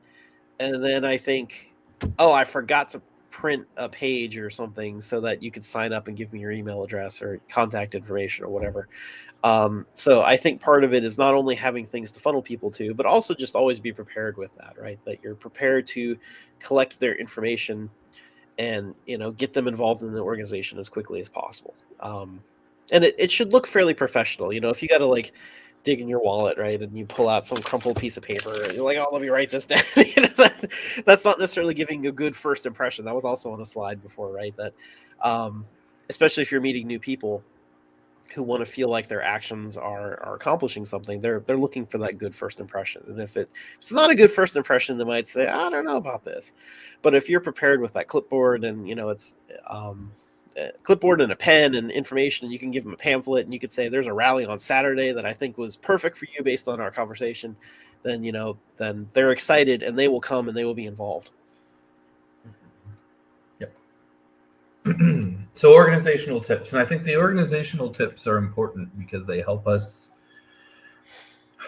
get past the interpersonal, right? Mm-hmm. Interpersonal can really derail organizing.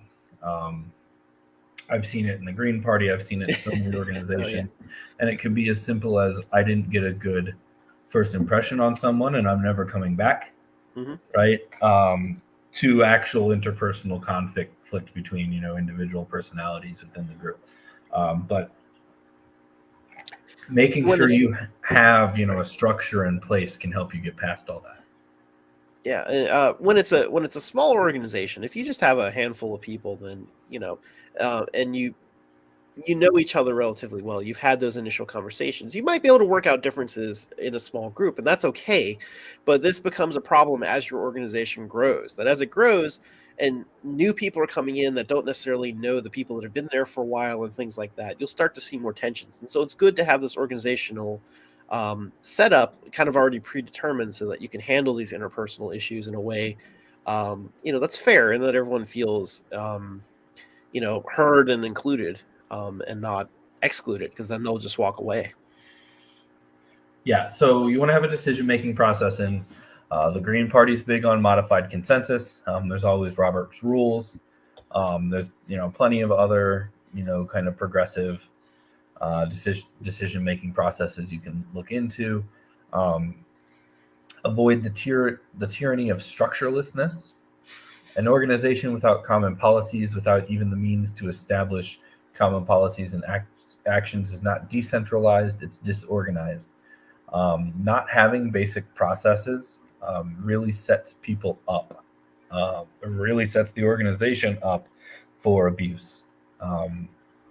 For disruption, for that kind of thing. One of the things I've been proudest of the Illinois Green Party for is that we will often, address disruption through democratic processes, and we'll often do it ahead of time. So if we know we're expecting it, our coordinating committee will vote on how we're going to handle if X happens, and being prepared ahead of time is definitely good, and allows you to not deal with things in the heat of the moment, mm-hmm. When it may not be best dealt with also. Mm-hmm. And it provides due process. It provides some form of process that can be gone through and can be democratic. Bylaws, elections, officers, conflict resolution processes are super important. One thing I always warn about, especially for like new Green parties, is don't get too bogged down into this, right?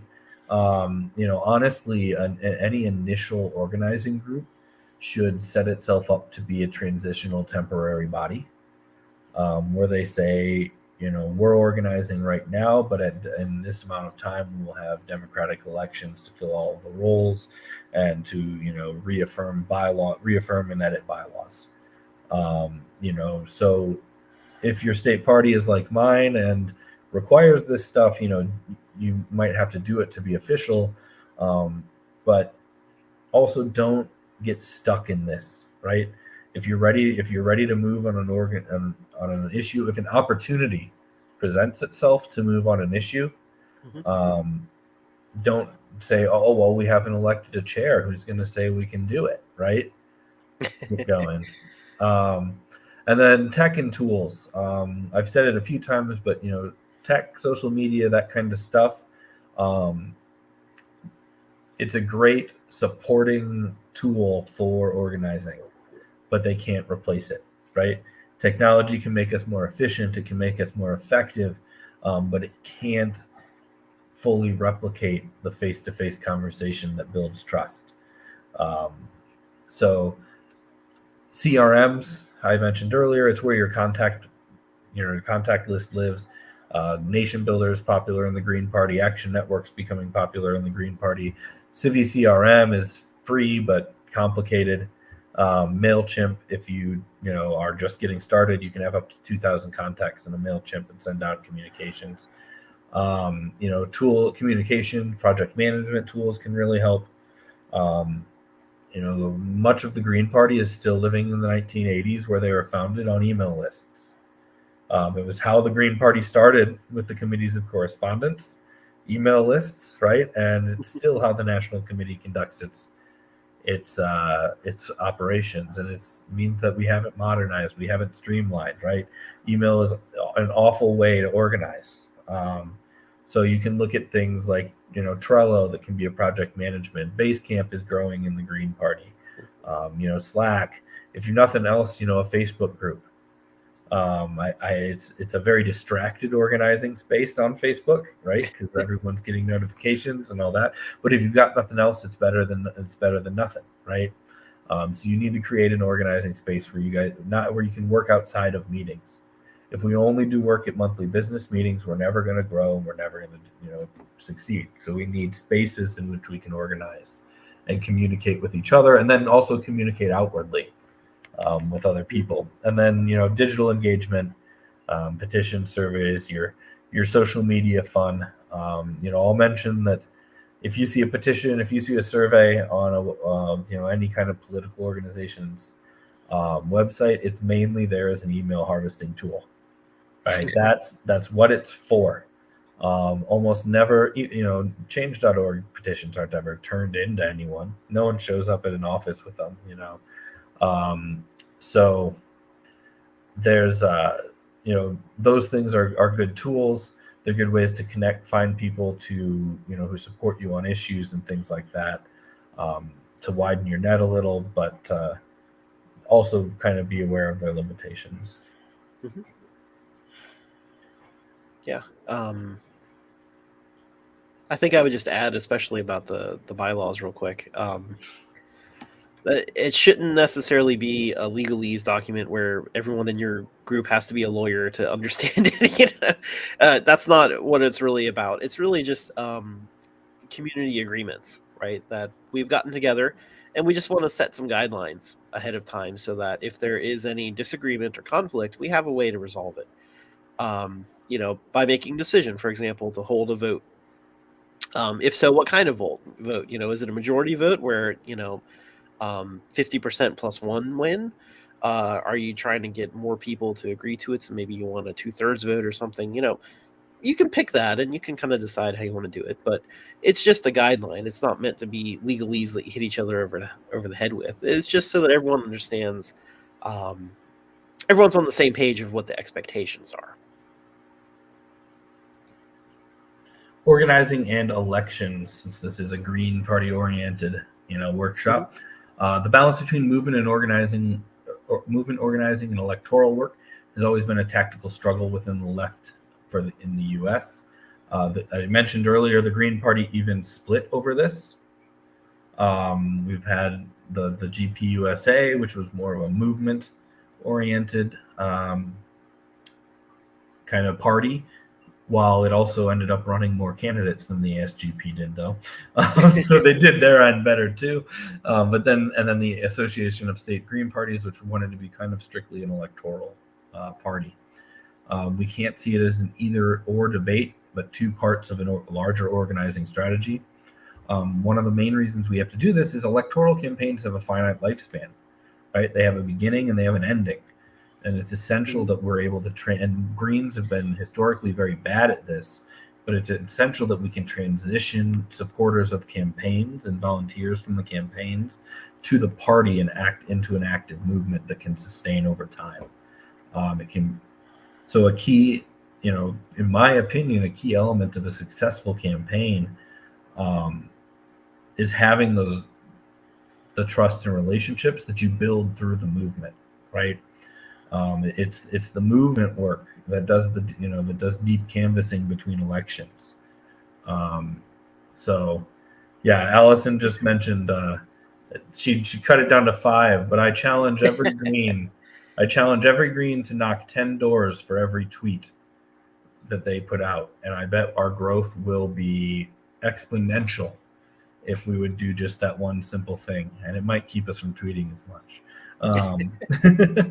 So, when it comes to organizing in elections, we need movements to be able to exercise electoral power, right? Otherwise, we're just the not-for-profit industrial complex and funneling movements back in to political power that opposes what they want.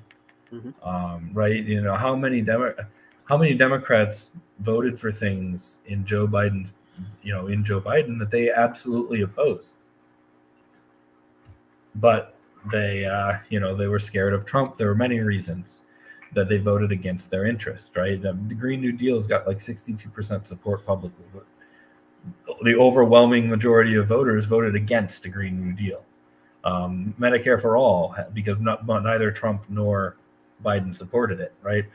Same with Medicare for all.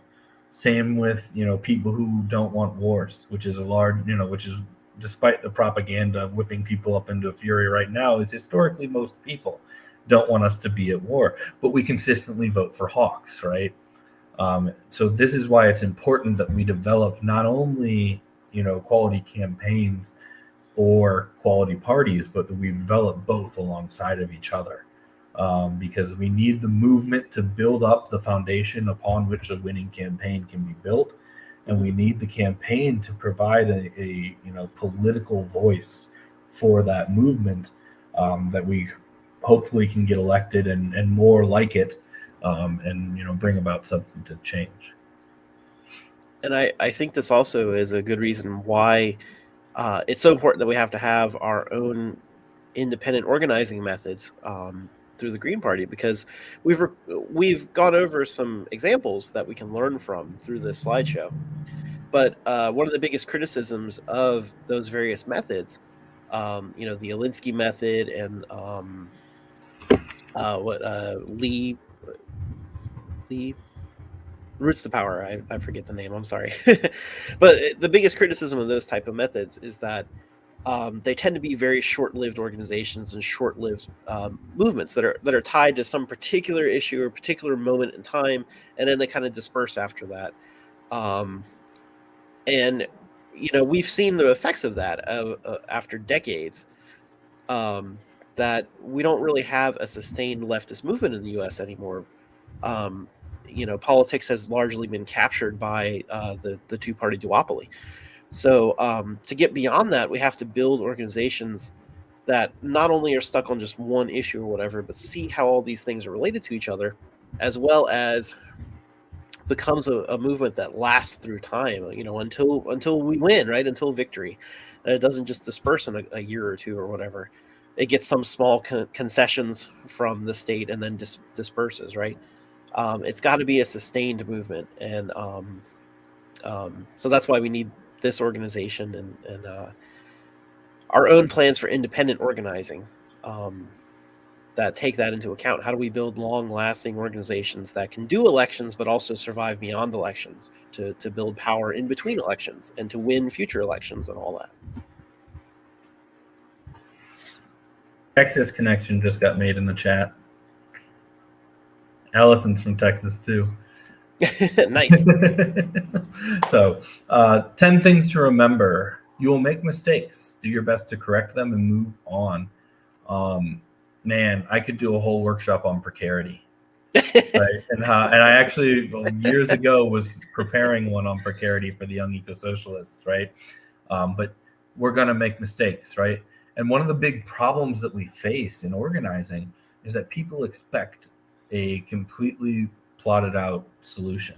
Mhm. And it's not possible to give one, right? There's so many variables. There's so many things we'll take step forwards and 2-step backs and 5-step forwards, right? So you can't get, you will make mistakes. You'll lose on things, right? You'll try to get things and you'll fail. Learn from it, internalize it and move on. Assume nothing. Follow through on everything. Check and double check. One that with that deep canvassing, make sure you're assuming nothing, right? Because 50% of Republicans support Medicare for all. Mhm. Right? Just because you see the Republican sign in their yard doesn't mean that they're not with you on an issue. And so Illinois just had their first Green mayor elected, and mayor are nonpartisan races, but he's a long-time Green elected. His name's Peter Schwartzman, and he was elected in Galesville, Illinois, where he's been on the city council for about 10 years and is a college professor. And he was because it's nonpartisan, he was endorsed by some local Democrat groups as well, and they gave him access to the Green Party's or to the Democratic Party's databases, and they started printing him walk lists. And what he realized was he was skipping most houses because the Democrats only knock the door of Democrats. They don't knock the door of non-voters, and they don't knock the doors of Republicans. Right? They only knock the doors of Democrats. And so he threw the lists out and knocked every door. Mm-hmm. And so I think that's especially with the deep canvassing, assuming nothing is really important. Because if you go in with assumptions, it's going to be hard to make the connections that unify. Make decisions. Don't agonize and wait for a perfect solution. Can't let the perfect be the enemy of the good. It's a learning process and a growing process, and that means it will be imperfect. Campaigning is a social process. People like to be asked for help and thanked for help. Make sure that you're appreciating people, and make sure you're giving people the opportunity. It was asked earlier about how do we move someone from an activist to an organizer, and I didn't think about it then, but the first way you do that is to make it possible, is to give them the opportunity to do it, right? So if you never ask, then you won't know that you've got a great organizer waiting to be unleashed. In small races, the personal will usually dominate. Issues matter more as the size of the campaign grows. The campaign that keeps on the offensive without being offensive will usually win. Especially as Greens, we can't get derailed with some of this, especially on higher level campaigns. Mm-hmm. Can't let them derail you from your message every time the Democrat says that a vote for you is a vote for the Republican. Right. Continue on saying why a vote for you is a vote for you and why it's different from the vote from the Democrat. Maybe how the vote for the Democrat is actually way more similar to the vote for the Republican than it is for the Green. All politics is local. Translate issues into local terms. We've covered this a few times. Right? The climate crisis looks like is different in every community. How it manifests itself is different in every community. One campaign does not make or break a movement. A losing campaign can provide the basis for a winning one next time. Success can have a lot of forms. And there are times when the best campaign operation in the world will have poor results. Largely because of external factors, right? And external factors were a major part of the 2020 election, federally, with the anybody but Trump, really amplified. Plus, they learned in 2016 when they tried to elevate Jill and Ajamu and then knock them down, that didn't work. So in 2020, we saw a complete blackout, right? Blackout worse than we'd ever really seen for most of the time.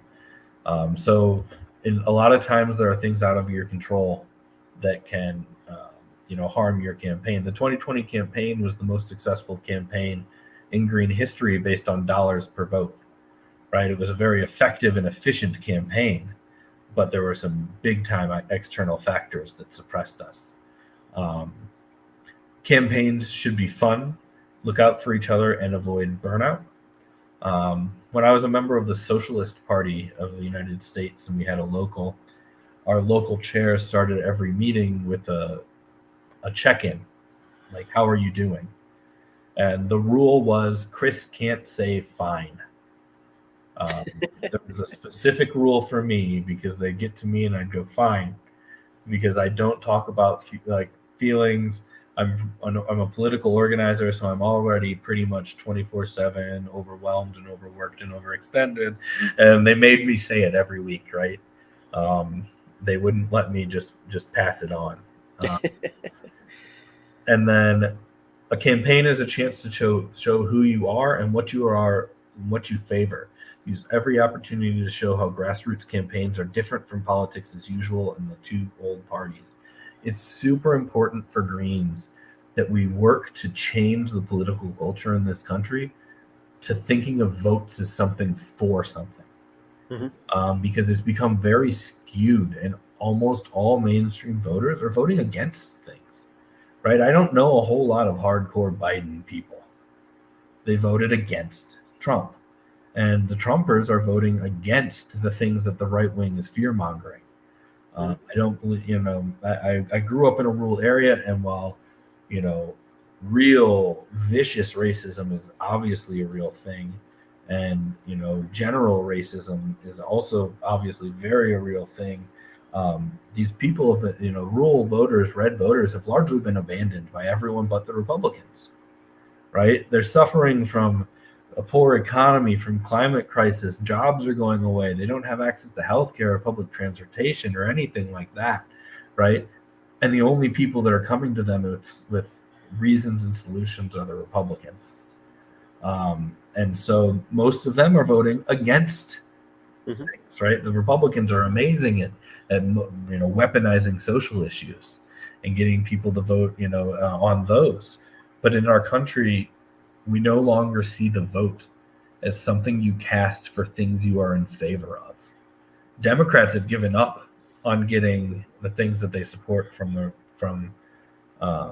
Democratic Party, and they're voting against the Republicans, and the Republicans are voting against boogeyman social issues. They're coming for your guns when no Democrat in my lifetime's come for the guns, right? But it comes up every time. So, this is really important that we are going out and pushing positive campaigns that are, this is what we stand for. And when they say a vote for Green is a vote for the Republican, you say, no, it's not. It's a vote for a Green New Deal, which you don't support. It's a vote for Medicare for All, which you don't support. It's a vote for peace, which you don't support, right? We really need to center what we stand for, and we can't get involved in the, centering our campaigns against negative voting against the Republicans and Democrats. We need to be, we need to lead the charge. And, there's all kinds of democracy reforms that need to happen in this country, but we need a political culture reform too, that doesn't come from changing laws, right? And we need to be on the forefront of leading a positive, votes are a positive thing, not a negative thing, culture shift. Yeah, I think we have to change the culture in other people, and we can't do that until we change the culture in ourselves, in our own minds. I think all of us, we all grew up in a capitalist system. I think most of us probably came from families that were entrenched in one of the two old parties. And we've kind of had to learn how to get out, learn how to organize ourselves. And we have to keep that in mind, I think, when we're talking with other folks, that you assume nothing, that they might actually agree with you on most of your politics, despite the Trump sign in their yard, despite the Republican sign, despite, whatever's there.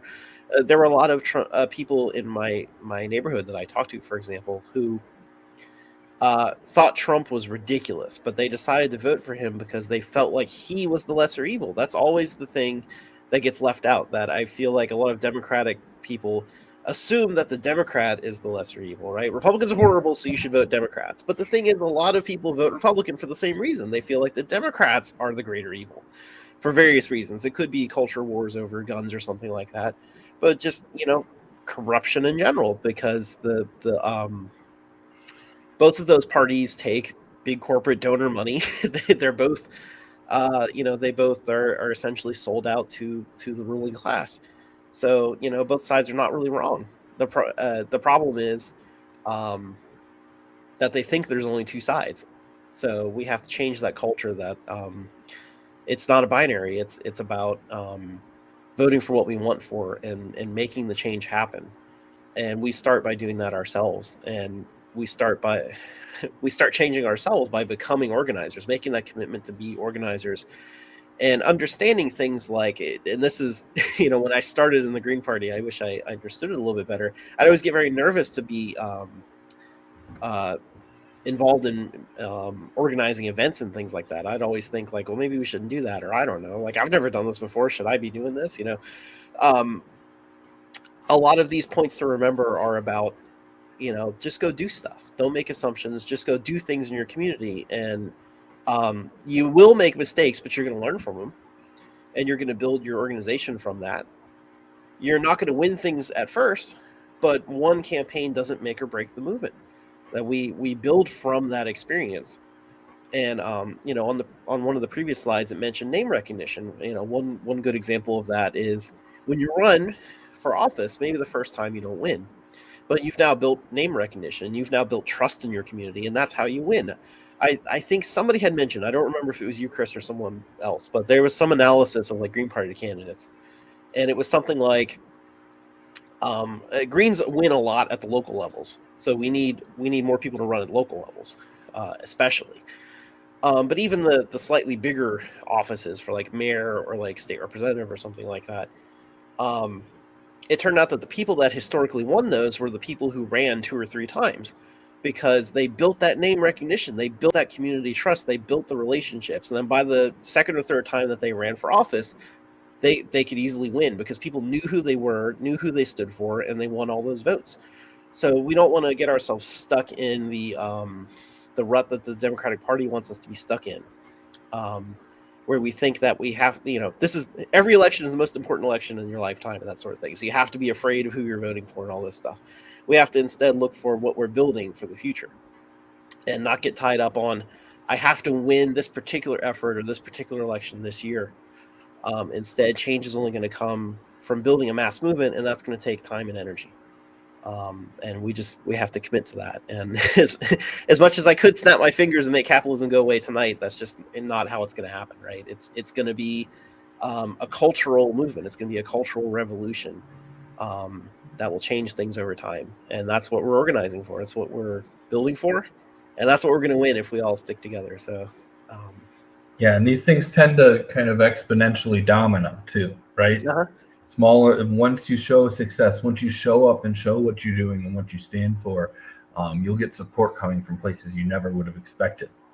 Mm-hmm. I have a good friend who ran an anarchist community space, or that for kids to hang out in the sundown town where he grew up.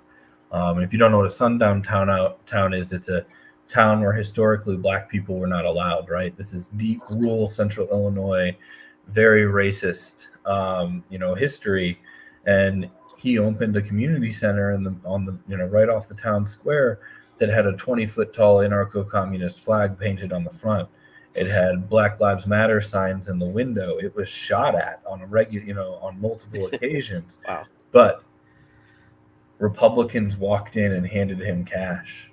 He had a libertarian lawyer walk in one day, and he walked in and he said, I hate everything that you stand for politically, but you're the only one in this town doing anything for the kids. And he gave him $500, right? And it was because he, it's not running for office or anything, but it's because he showed up and he started putting skin in for the community, and people who, disagreed with him politically supported him, and supported the work that he did because it was important. So, once you get moving, if you can get, like it said, don't make decisions.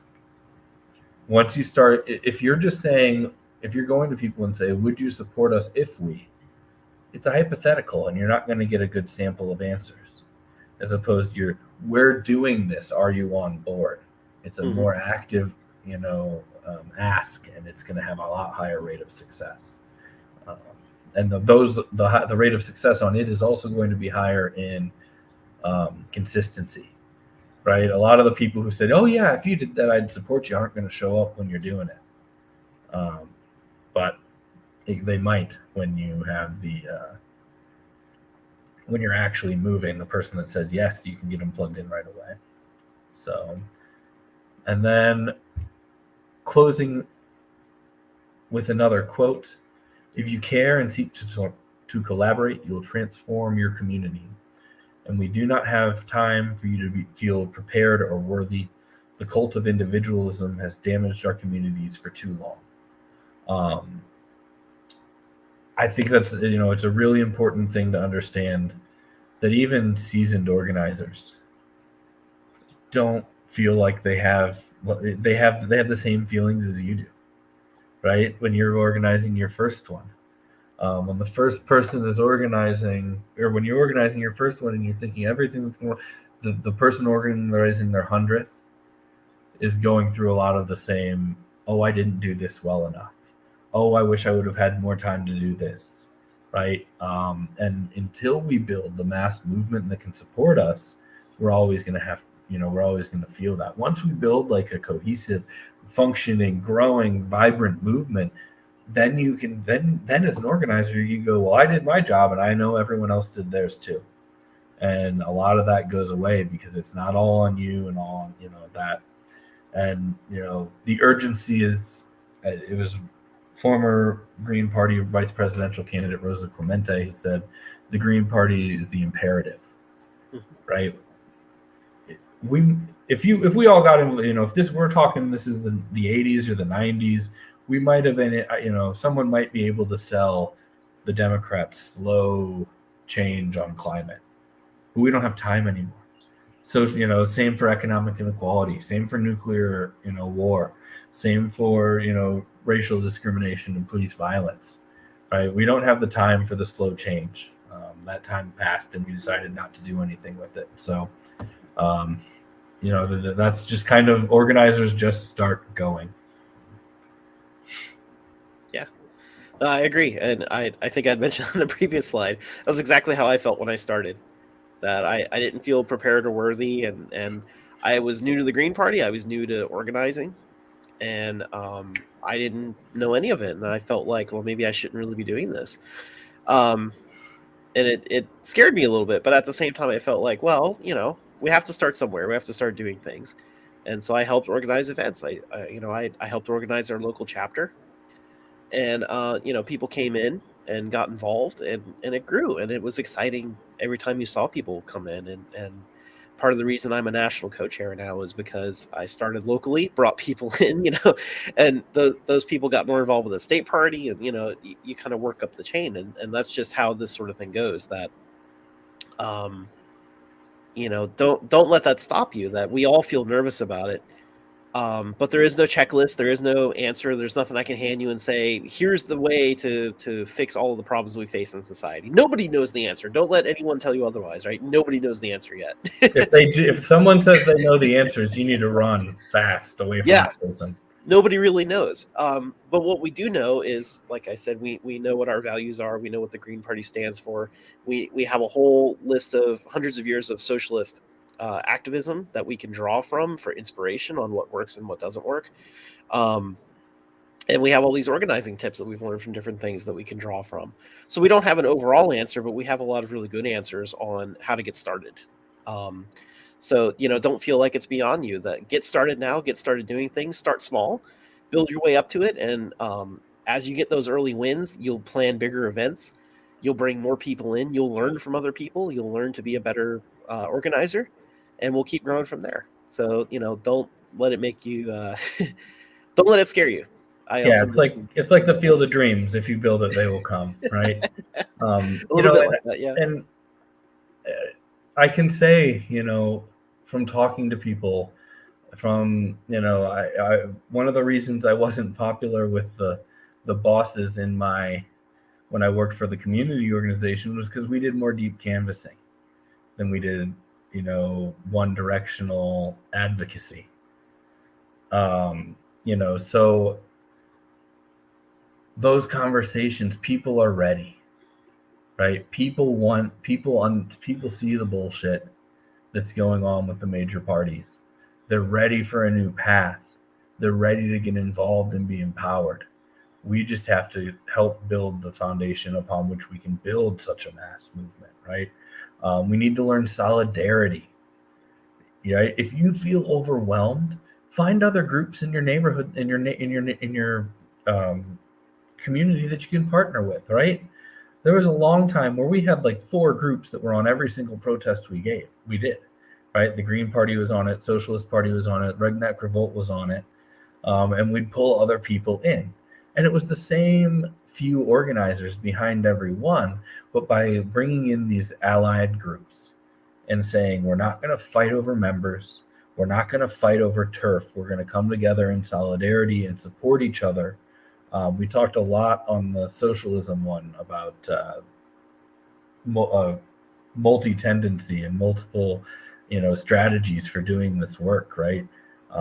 We need to support others. We need to find people who can, organizations and people like that in the communities that can partner with us as we grow, right? And then when one of us figures something out, we can talk about lock and step, right? But right now, every single left group in the United States goes into an election and comes out with less than 2% of the vote, and the Greens were 1.5% of that, right?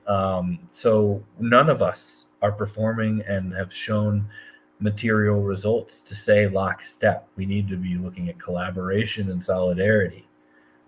That's what left unity means in our phase right now. It doesn't mean forming, a mass Syriza group, because we don't have the mass yet, right? We need to all keep doing our work. And we mentioned earlier the scope of overcoming capitalism, right? We need people working here and there and there and there and there and there and there. And if if different organizations are focusing different places, then we're engaging with capitalism on multiple fronts, right? And we should support that work. And it's why we need, and one of those fronts, not all of the work, but one of those fronts needs to be the electoral realm, where we can try to exercise some political power. So, like Garrett said, getting started, it's really, really stressful, and it seems overwhelming, and you've just got to take it a bit at a time, because it is overwhelming. The scope of the problems, the crises that we have in this nation and the world are mind-boggling. So before we go, I want to say, Andrew Hager, if you're still on, email me at chris@howiehawkins.us, and we can talk about putting on a presentation about trains. I wasn't taking your questions on trains specifically because this is a very broad-based thing, and it's not a niche. But that's a very niche thing. But like in Southern Illinois, I have a candidate. It wasn't steam; he was running on hydrogen light rail, right? And so this conversation about train engines is super important, because if we're gonna have a modern there's a word, modern logistics system. Logistics is the word. If we're gonna have a modern logistics system under a Green New Deal, trains are going to be a huge part. If we're going to get rid of car culture, trains are going to be a huge part. And that doesn't just mean high-speed rail that connects major cities. That means quality mass transit and accessible mass transit in those cities, in the cities, and then regional light rail that connects all of the surrounding communities into those hubs, where they can get on a train in their town of 1,000. They can get into, or a bus, I guess. They can get to the city of 100,000, which then can get them to the city of 3 million that has the high speed, right? So we have it's a huge issue that's super important. And I had a local Green candidate that ran on it.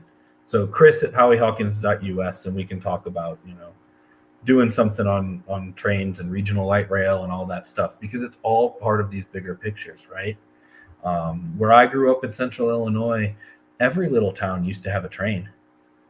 Before cars came, they stopped in every single town, and we lost it to car culture. The candidate that was running in Southern Illinois, the point he always made was the tracks are there. They're running Union Pacific on it. We just don't run Amtrak on it anymore. And so the solution in the case of rail, it's really about modernization more than building a whole new system, because we built the whole system originally, and then with car culture we let the regional aspects of it degrade. So I got way off there, but email me on trains. We've been on a couple hours. So these first 3 that we did, Garrett and I intentionally went long, right? We wanted to cast a broad net. We wanted to talk about a lot of things. We wanted to do it more one directionally via the live stream. We will, as I said at the beginning, these 101s are going to be recurring. So we've finished our first 3, and we will cycle back into them. So in April, we'll be talking about Green Party 101 again. Then in May, Socialism 101. And then in June, back to organizing. These next calls are going to be designed, or these next workshops are going to be designed to be more two-directional, where Garrett and I are going to attempt to take, these 2-hour presentations that we've put together and, slam and condense them into something that's more digestible, and then and they'll be on Zoom instead of a live stream, but then have most of the time not dedicated to us talking about it and giving a presentation, but diving into more of a two-directional discussion about where, on the Green Party one, we can get into questions like Gloria said about, what's happened to her local, right? And a lot of Greens post-COVID, should be engaged in conversations about what's happened to their local and how might they revive it coming out of COVID. Because the party's ground game was really devastated by COVID. It wasn't strong enough to sustain, and we don't have the money to just continue, paying for Facebook ads and TV time like the Republicans and Democrats, right? So the next 3 in June, July, and or in April, May, and June will be more two-directional. And in the socialism one, we can get a little more into specific ideas. Garrett was talking about changing ourselves first, and it's just like Julia Kristeva and her psychic revolution, and Kristeva was a post-Marxist that took Freud and Marx and integrated, and she's brilliant, right? But we didn't really get into her, and if someone wanted to talk more about that, we could. And then when we get into the organizing one, I haven't said it yet, but Garrett, in my opinion, is in the best local in the country. Allegheny County, in my opinion, it's not even close anymore. Places like Baltimore have been historically strong, but I don't think they're where they used to be. I think they've kind of had a fade. And Carbondale in Southern Illinois, where in 2010, our governor candidate got 22% of the vote in Southern Illinois, 11% statewide, right? And that was driven by Southern Illinois and their 22%. So we can get into some of those conversations about how are people succeeding locally. That's one we should probably invite Jay on, or somebody from Allegheny. We could see what Franca's doing in Baltimore, and have some people who have had some success come and talk to come and contribute to a conversation. So we'll be advertising them. Garrett and I haven't talked about it, but my thought is to keep them on these 4th Tuesdays. So that's kind of my mindset, unless we change it. Subscribe to this channel. Hit the little bell thingy for notifications.